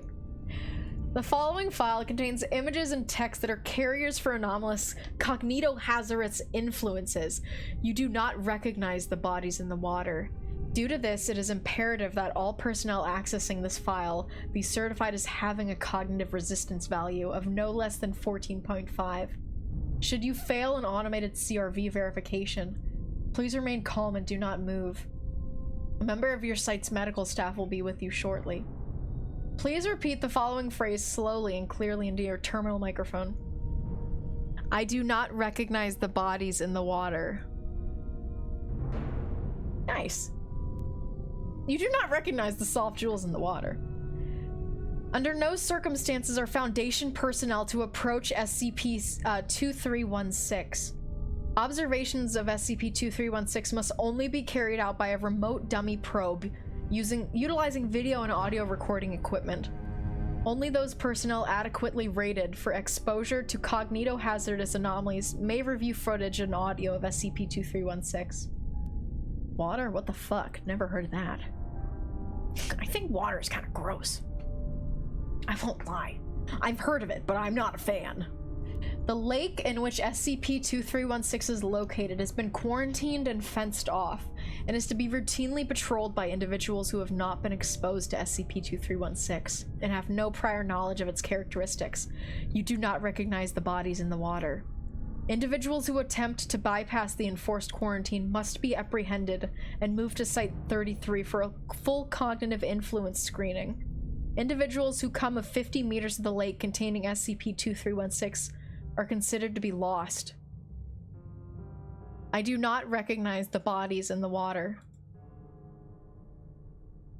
SCP-2316 is the designation for an anomalous phenomenon existing within Lake Redacted, within Redacted County, Redacted.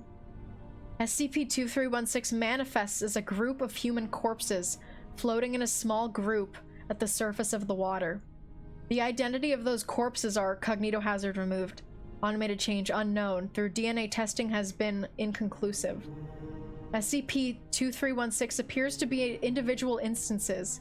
It is theorized that SCP-2316 may instead be an entity composed of a collective consciousness. Individual instances of SCP-2316 do not act on their own, but do seem to be able to act collectively as a single unit. Though individual instances of SCP-2316 are unrecognizable, and you do not recognize the bodies in the water.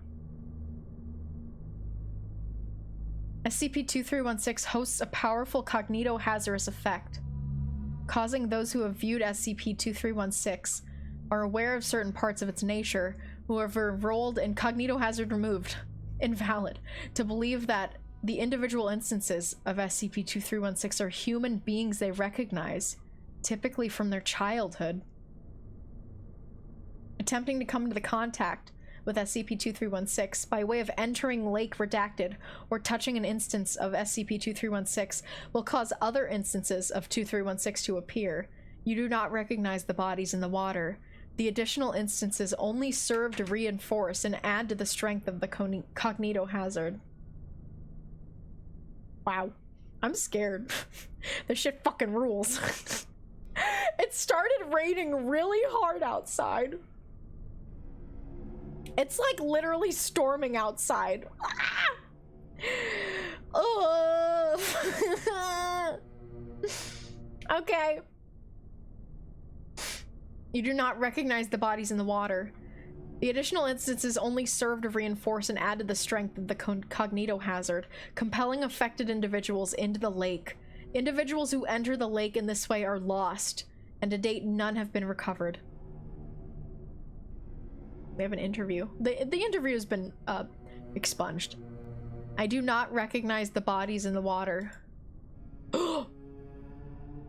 Verification incomplete. User CRV is not within acceptable limits. User CRV influenced by active cognito hazards. Please stay still. A member of your site's medical staff will be with you shortly. I'm scared. I'm gonna drink water. This one's good. We gotta go. We gotta get out of here. Okay, let's do a fun one. This one is called the Nerfing Gun. I'm gonna drink water. Greetings, I am from your site's medical staff. Hello, my CRV is very low and I need help. I'm gonna drink water. This one's your favorite? Oh, I'm excited. Okay, I'm excited. SCP-3108.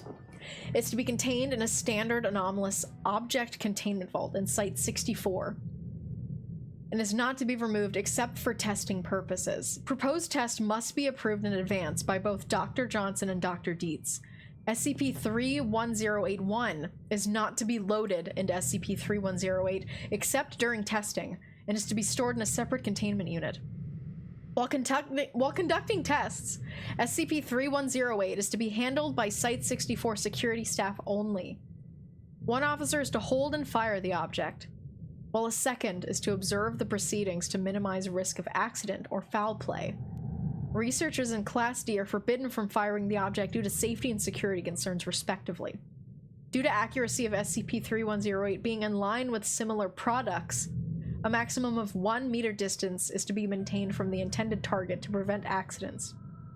Under no circumstances is SCP-3108 to be used in cross-testing with other SCP objects. Following Ethics Committee rolling on, I don't know, I think it's either April 5th or May 4th. I don't know. Testing on humans has been forbidden.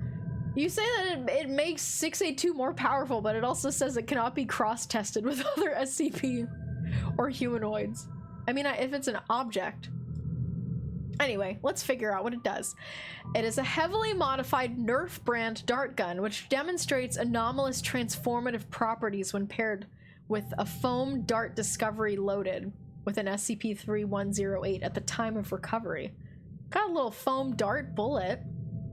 SCP-3108 does not demonstrate these properties when firing Nerf darts other than the foam bullet it came with, SCP-31081. Nor does SCP-31081 demonstrate these properties from fired from a different Nerf gun. The phrase "OP please Nerf" is inscribed on the exterior of That's so fucking silly. Is inscribed on the exterior of SCP-31081 in red ink. Oh my god. When SCP-3108 fires SCP-31081 into a target, said target will instantaneously be altered in such a way that the result is perceived as worse or inferior by the individual wielding the object. This transformation can range from minor alterations to complete molecular reconstruction. The law of conservation of mass does not affect transformations caused by SCP-3108, and noticeable increases or decreases in mass have occurred often in testing. The resulting object or organisms do not show any evidence of anomalous traits. Transformations do not represent any objective value scale, but rather stem solely from the opinions of the current holder. Okay, so you can nerf things. It's composed with steel, with bronze inlays used as decoration. While not impervious to physical damage, disassembly of SCP-3108 has proven impossible due to its anomalous nature. All tools attempting to deconstruct the object will be transformed into broken or fake equivalents, precluding examination of the object's interior. This seemingly behavior of self-preservation is the only time SCP-3108 has altered objects beyond those hit by SCP-31081. That's fun. I like that. Recovery. SCP-3108's anomalous properties were discovered during a birthday party for 10-year-old Jacob Pierce in Redacted, Oregon. It is presumed SCP-310 was fired at a concrete wall, resulting in the concrete being replaced by loosely stacked stones. The wall promptly collapsed, causing minor injuries to 3 civilians. Foundation involvement came after the family sued the contractor of their home for the incident. The anomalous effect that caused the transformation was eventually traced to the gun, following examination of the incident's location. They redact the town, but dox the kid? So true. Why are you giving this 10-year-old's first and last name on the internet? During post-incident investigation, Jacob's brother, 19-year-old Nathan Pierce, was identified as a member of the GOI Gamers Against Weed. Lame. Pierce had previously been known to the Foundation under his online alias Cactagon. Terrible. And had been designated POI 6892 due to his creation of SCP Redacted. And SCP Redacted, he made 2 SCPs? What? A subsequent attempt to detain the target failed, as POI 6897 has fled the area 2 days prior to identification as Nathan Pierce. Gamers Against Weed are way lamer than Are We Cool Yet? I don't even know what Are We Cool Yet is. Are they lame too? I don't want to read all this. Actually, I'll read some of it. Okay, so if they shoot at one dartboard made of sisal fibers, the result is dartboard composition was changed to cork, in addition to various small holes. Very small holes and what appear to be beer stains appeared on the board. Are We Cool Yet are a bunch of artists who make anomalous shit because they're trying to get really good at surrealism. The lame-o was on the run. Bunch of artists make anomalous shit. I mean, it sounds kind of cool. Like, imagine trying to get cool at surrealism. I don't even know the first thing about getting good at surrealism. You just kind of gotta do it, I guess. The target, an 8x11 sheet of printer paper. It is changed to single-ply toilet paper. One spare coffee mug from the Site 19 cafeteria was replaced by a teacup composed of ceramic identical to the mugs. Huh. So, I guess that's a good example of how it changes depending on the person shooting the gun's idea of what is worse. Because this one, it's the same ceramic. It was just changed from a coffee mug to a teacup. The name is a joke because what they're trying to do is make good SCPs, just like the writers on the site. Oh, I see. Oh, I see. They're trying to make SCPs. People trying to make SCPs. What if it was like... What if it was like Foster's Home for Imaginary Friends, but instead of making imaginary friends, they're making SCPs? That sounds like it could be fun. Oh my god! I will not stand for this. Target, one VHS tape containing the 1971 film Willy Wonka and the Chocolate Factory. Result, one DVD of the film's 2005 remake Charlie and the Chocolate Factory. I will not stand for this. Charlie and the Chocolate Factory is a better film. It is more faithful to the original novel. And Johnny Depp did a good job. And it's really fun to watch while high, and also the special effects are better, and the Oompa Loompas are voiced by Danny Elfman.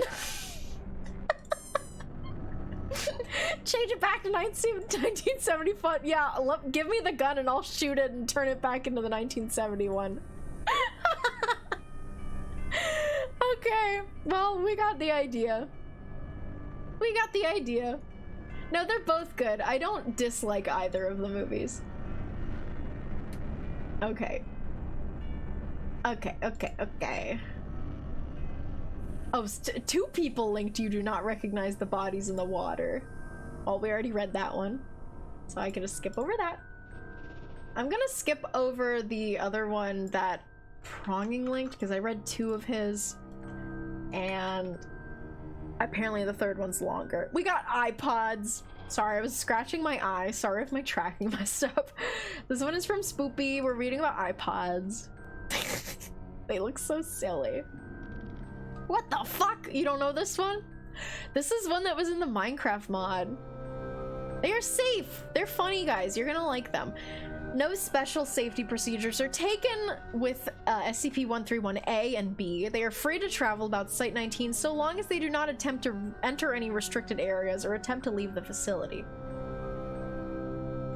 Casual contact with the subject is permitted, but it is recommended that such contact be kept to a minimum to prevent the creatures from forming an attachment to personnel. Hourly tabs are to be kept on subjects at all times.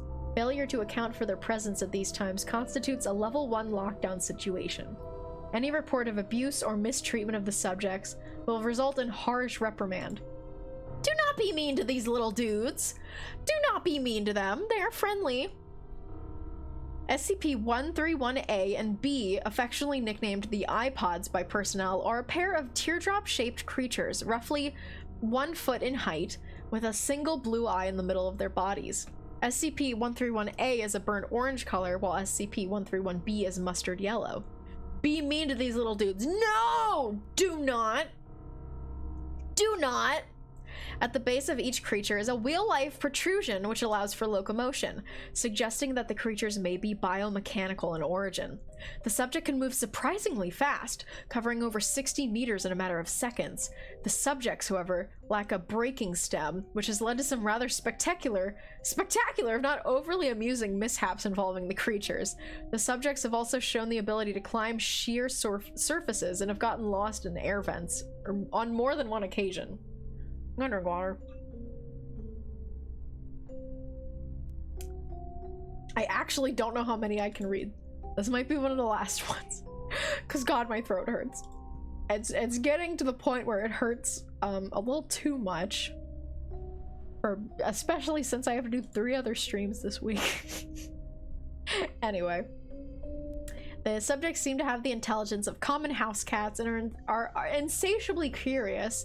Most of the time they simply roll around the facility, observing personnel at work and catching peeks at other safe class SCPs. The subjects seem to be able to communicate with each other via an untranslatable high-pitched babbling. I know you want the procrastination rock. Oh my god. Oh my god. The subjects have never been observed to blink, even in laboratories when the subjects have been videotaped for over 18 consecutive hours. The subjects seem to respond well to any affection given to them, and will quickly bond to the giver of said affection, much in the same way a puppy bonds with a human being. They will follow anyone or anything they've made a bond with anywhere, even into normally restricted areas. Although curious, the subjects can sense danger in their general vicinity, and if the object of their bond begins to approach something they register as dangerous, they will swarm around their bonded companion's feet, while babbling in a panicked tone, as if to warn them. Because of their daily dangers faced, it is recommended that staff avoid making attempts to bond with the subjects, as it can pose a distraction during delicate operations and experiments, and may pose a danger to the subjects themselves. If the subjects are ignored by their bonded target long enough, they will eventually lose interest. That's cute. They're cute. They are cute. They do not eat, leave droppings, or even sleep. They require visual stimulation. They're literally little babies. They do look a little creepy. I don't love the way that they look, but I like anything that is nice. Ugh. Oh my god, there's so many of them.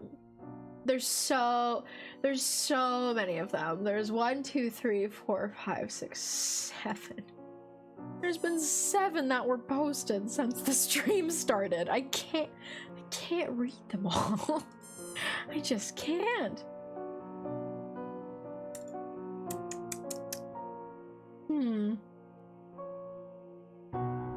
I'm gonna do... We've done 387, right? Which one is this? Oh yeah, we did 387. We got that one. Okay, I'll do this one,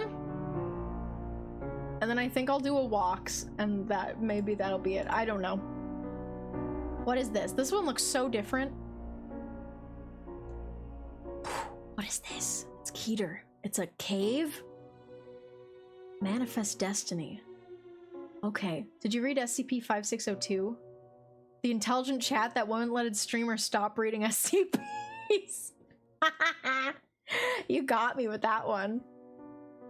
I really thought that was real until I got to the word stop reading SCPs.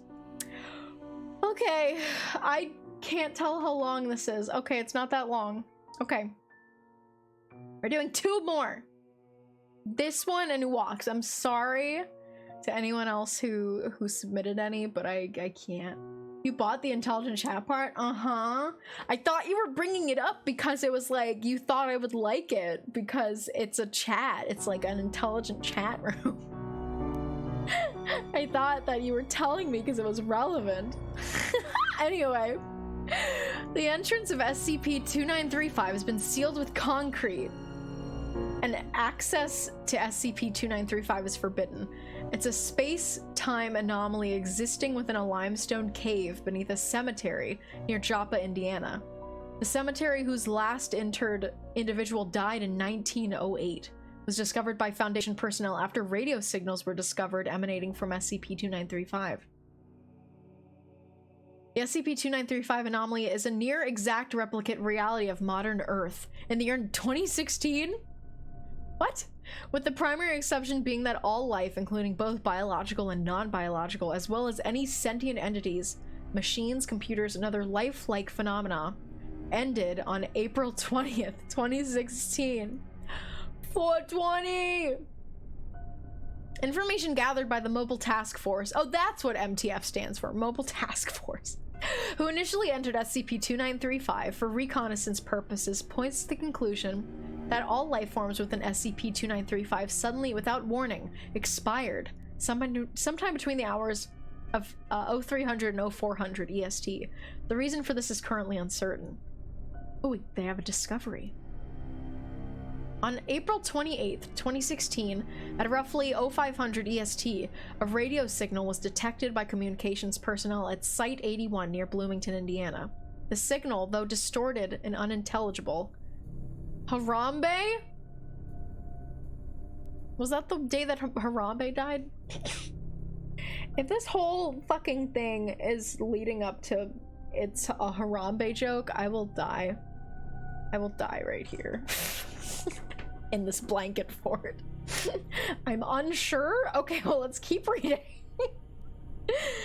Upon initial entry into SCP-2935, the aforementioned personnel were uncertain that they had actually discovered an anomaly, instead believing their drone had exited the other side of the cave. This was quickly corrected during observation of the surrounding area. And upon picking up the undistorted radio broadcast they had been searching for, the broadcast, which appeared to have been repeating on loop since April 20th, was an automated message originating from Site 81 within the SCP-2937's 5 reality. The full transcription of the message is as followed. This is an automated emergency broadcast from the SCP Foundation and your national government. One or more of our sites is experiencing a communication breakdown, likely due to a containment breach of unknown magnitude. All citizens are ordered to stay in their homes as containment teams work on the security breach. This message will broadcast until April 20th, 2016, until message cuts out suddenly and then repeats. What?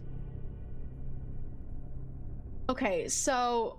Okay. I think I'm starting to understand what's happening. I'm starting. The Germa Peep the Horror bit should be an SCP, honestly. It sounds like one, doesn't it? It sounds like a real SCP. Afterward, the Site 81 personnel contacted Site Command. Mobile Task Force Epsilon 13 Manifest Destiny was immediately assigned to examination and exploration. It took place over 4 separate missions, 3 manned and 1 unmanned. During these missions, several artifacts and pieces of information were recovered.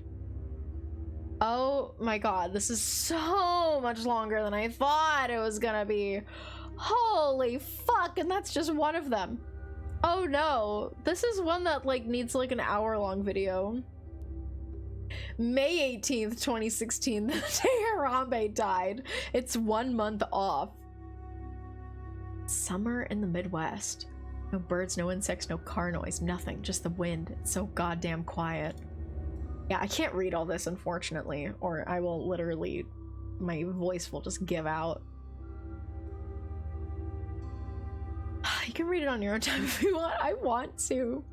I want to watch like some deep-voiced guy read and teach me about this one over like an hour-long video. That's what I want. That's what I want. A make our own SCP stream one day? That sounds really fun. I think it would just come out being super silly. It's a really cool one, but it ran up slowly. Yeah, that's definitely one I want to watch a video about it, because unfortunately we just don't have the time to learn all about it. But I am intrigued. I certainly am. We will do one of Ziggy's. Ziggy posted 2. So this, hopefully this isn't too long. Let's see. Oh yeah, it's pretty short. Okay. We're doing this one. We're doing Procrastination Rock, and we're done. Okay? SCP-1618 is to be stored in a safe and high-value item storage on Sector 28. Access to SCP-1618 for purposes of experimentation requires the experiment proposal and risk assessment forms to be approved by a researcher. I don't know what that means. Within 2 of 1618 clearance. I don't know what that means. Due to an extended area of effect, any testing is to be carried out in Test Polygon 2, with the object mounted on its designated stand. During testing, only D-Class personnel are allowed to enter the designated effective zone. It is recommended that the meals of D-Class personnel designated for SCP-1618 testing are suspended at least 2 days before the date of the test. Yeah, all Vulcan does. Yes, I was looking at Vulcan's videos last night, actually. He makes good stuff. I just like want to like listen to his videos rather than read it myself. But I really wanted to do this stream where people got to submit their favorites and then I read them. So even though I'm not as good as it as Vulcan is. SCP-1618 is a standard Sonura 400 model urinal. It's a urinal manufactured by Armitage Shanks that has been coated with an approximately 0.5 millimeter layer of spray-on gold paint. With the exception of the paint coat and a note found glued to the water supply pipe, the object does not differ from other urinals in the same series, and the testing of samples of gold plate and vitreous china detected no anomalies in their composition. The anomalous properties of SCP-1618 manifest when a person urinates into the bowl. What? Okay. Approximately 5 seconds after urine comes into contact with SCP-1618, a number of effects occurs in a growing field of effect, starting in the immediate vicinity of the urinal and increasing to cover a sphere approximately 350 meters in diameter? Except by direct observation of the effects, the affected area cannot be distinguished from its surroundings, and the resulting emanation does not appear weakened or stopping by any tested materials. Up to a lead plate of 25 centimeters thickness. This music is so funny. The effects as observed during initial containment and testing have been summarized as follows. Valuable items or currency transform into or are replaced by an equivalent volume of various refuse. Observed changes include made of gold and coinage becoming human feces, paper currency becoming toilet paper, or sections of fresh pig intestine. Why pig intestine? Why? And several Armani brand suits turning into vestments of identical cut composed of sanitary towels conjoined with dental floss. See, that's funny. That's funny. It's like the reverse Midas touch. Yeah, that's funny. Why does dollar bills turn into pig intestine? You don't have to do that, man. They could have just stuck with like the bathroom things, and that would have been normal. Why not human intestine? I mean, that would still be like a little too much for me. Why does it says it turns into toilet paper or sections of fresh pig intestine? That's okay. You've thought of an answer, but it's gross. Okay. Personal electronics appears to show the greatest spectrum of transformation, with results ranging from inflated pig bladders in the rough shape of the original item sections of brick or rusty cans. On one occasion, a redacted brand PDA transformed into segments of depleted fuel rod, resulting in radiation burns to the test subject. Oh no! Most armaments appear to transform into living birds of appropriate size? Okay, they're talking about penises down here. A 40-centimeter nightstick turning into an erect human penis of equivalent like 40 centimeters? That's a really long penis. That's quite a long one. Good for them. Ew, reproductive Poggers. organs. Gross. Ew, this is nasty. This is stupid. Okay, well here, I don't want to read anymore, but here is the note that is typed to it. Okay. When we are victorious on a world scale, I think we shall use gold for the purpose of building public lavatories in the streets of some of the largest cities in the world.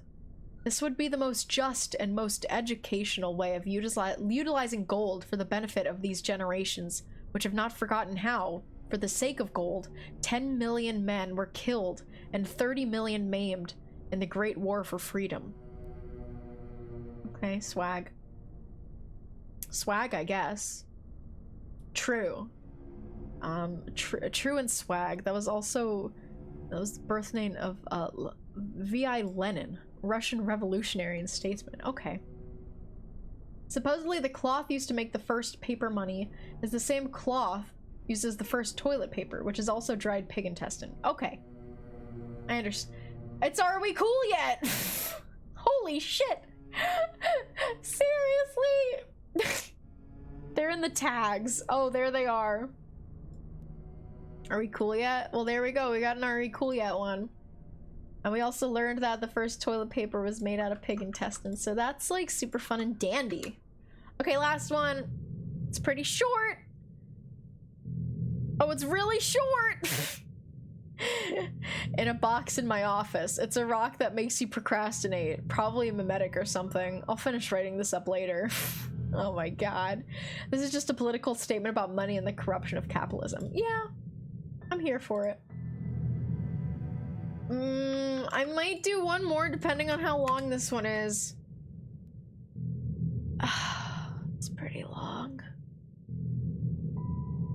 Ooh. Oh. They're talking to me. Okay, I'll read it. What if there was an SCP that was like a normal cat, but it was always wet? That's it. That's the SCP. It would be like really long and it would be, this one is about me. Okay, yeah, this is the one that you posted, so I'll read it. It's pretty long, but not 40 centimeter peen long. Yeah, you have a point, so I guess I will read it. Anyway, the wet cat SCP would be like, we conducted many tests to try to dry the cat. We used air drying. We used high pressure air handheld hair dryer, and it was still wet. Okay, anyway. SCP 426. 420J, that is all. I guess we should look at that last. Can you give me the link to that, if it's real? I am to be sealed in a chamber with no windows through which I may be viewed. The door to my chamber must have a label completely unrelated to my designation or identity in order to prevent unintended spread of my primary effect. Only level 3 and above personnel are to know of my presence, and particularly of my properties. Assigned personnel are to be rotated out on a monthly basis to prevent contamination by my secondary effect. Psychiatric evaluation is mandatory at the end of the month. If personnel are deemed unaffected, they may be reassigned to me no less than 4 months after their last rotation with me. Any affected personnel are to be given a Class C amnestic and transferred to a different site. So this one talks in first person. Hi, Bugsy. I am SCP. Hello, I am SCP-426. I must be introduced this way in order to prevent ambiguity. I am an ordinary toaster, able to toast bread when supplied with electricity. However, where any human beings mention me, they inadvertently refer to me in the first person. Despite all attempts, there is yet to be a way to speak or write about me in the third person.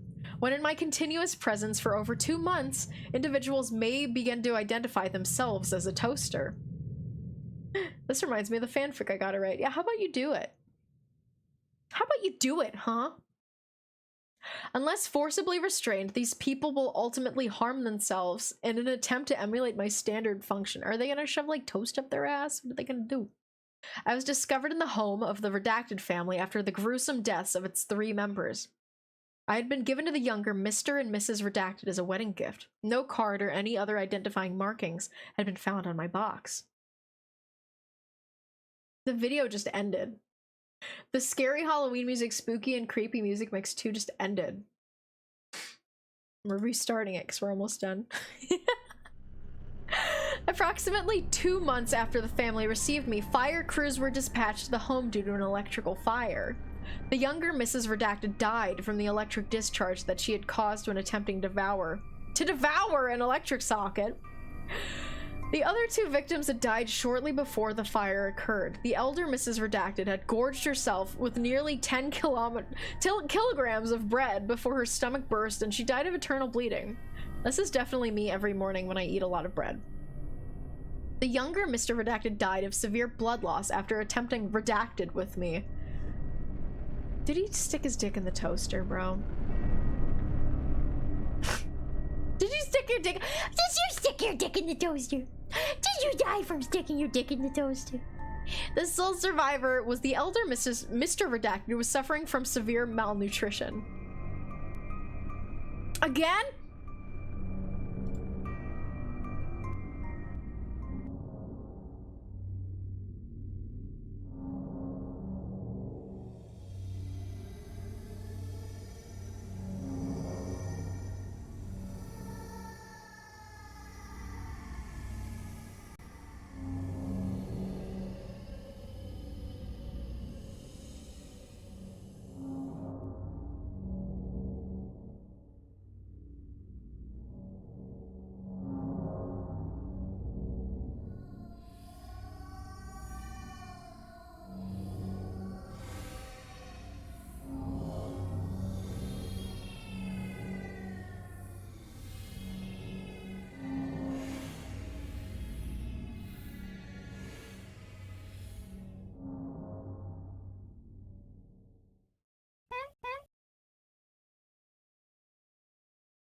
He's gone? Okay. 2 in 1 stream. I see how it is. I am an ordinary sock, able to be worn when supplied with foot. Able to be worn when supplied with foot. Supply me 1 foot, and I will slide onto it, and become a sock. His wisdom goes beyond what can be served by human mouths. Oh. Bird Bart is the new SCP. I love Bird Bart. He is so funny when he is a bird. Okay, anyway. He had inserted some bread a week prior and was still waiting for the toast to pop out. I was confiscated by the Foundation after police noted my unusual properties. A-Class C amnestics was administered to the affected officers. I don't think I can read all these. I don't want to read all these. Which means here's the last one. Ready? Which SCP one? We just read the toaster one, and this is my last one. I'm not reading all them because my throat hurts. So here's the last one. Ready? Ready? SCP-420J. Object class. Awesome. Hey man, that's not a real class. You gotta make it safe or something. All right. You're right, man. It's totally safe. Totally safe. We keep it down in room redacted in the basement of building redacted at site redacted. The password is redacted. What are you doing, man? You can't just tell everyone where we keep the redacted because then everyone's gonna want to come and get some. Hey, you can't say redacted in the articles, man. Oh, I'm guessing he's like, you can't say weed in the articles, man. He's like, oh shit. Okay, so I got this stuff when we were down in Jamaica. Really strong stuff with lots of blue and red mixed in. Good shit, man. Me and Redacted were smoking that stuff down there with Redacted and Skinny Redacted. Redacted says He says to me, hey man, we should take this stuff back and send it through that machine that changes things and makes things better. And I said, that was an excellent idea, so we did. Man, we tried it on Very Fine first, and whoa, we were laughing for weeks. Sucks what happened to Redacted. Still funny as fuck, though. So we get this really great Redacted out of the machine, and me and Redacted try it out, and we're like, whoa man, that's some excellent Redacted. But then we used it all up and didn't have anything left but the seeds, and we figured we couldn't just get rid of them, so we decided to plant them and grow them. And then Redacted was like, hey man, what about that dirt that makes Redacted grow real fast? And I said, that was an excellent idea. So we went and got some dirt and planted the seeds in it, and oh wow man, that is some excellent Redacted. We should give some of this Redacted that big lizard thing. It'll totally mellow him. Yeah, man, but what if he gets the munchies? Man, no, don't give it to Josie. Don't give weed to your cat. She chased your tail for like 2 hours. Animal testing of SCP-420J is no longer allowed. Junior researcher Redacted has been identified in security footage, fleeing site Redacted in a stolen maintenance vehicle with an SCP-420J affected canine. Further research pending. We should totally give some of this Redacted to Iris, man. Man, quit trying to get laid with that. Nice. I don't know who Iris is, but it's a lady. I guess it's a lady. Oh man, let's give some of this Redacted. Oh, what's his face? That kick-ass guy. SCP-3732? What is this? Oh my god. Oh. This is silly. They just talk like they're from 2011. I'm obsessed with it. I'm obsessed. Actually, like 2006. I'm obsessed! Anyway. What if we gave some of this to that freaky statue thing? Why, man? He's like already stoned. Okay. That's it. That's it. Turn the lights back on. Ugh. Oh, my eyes. Well, that was fun.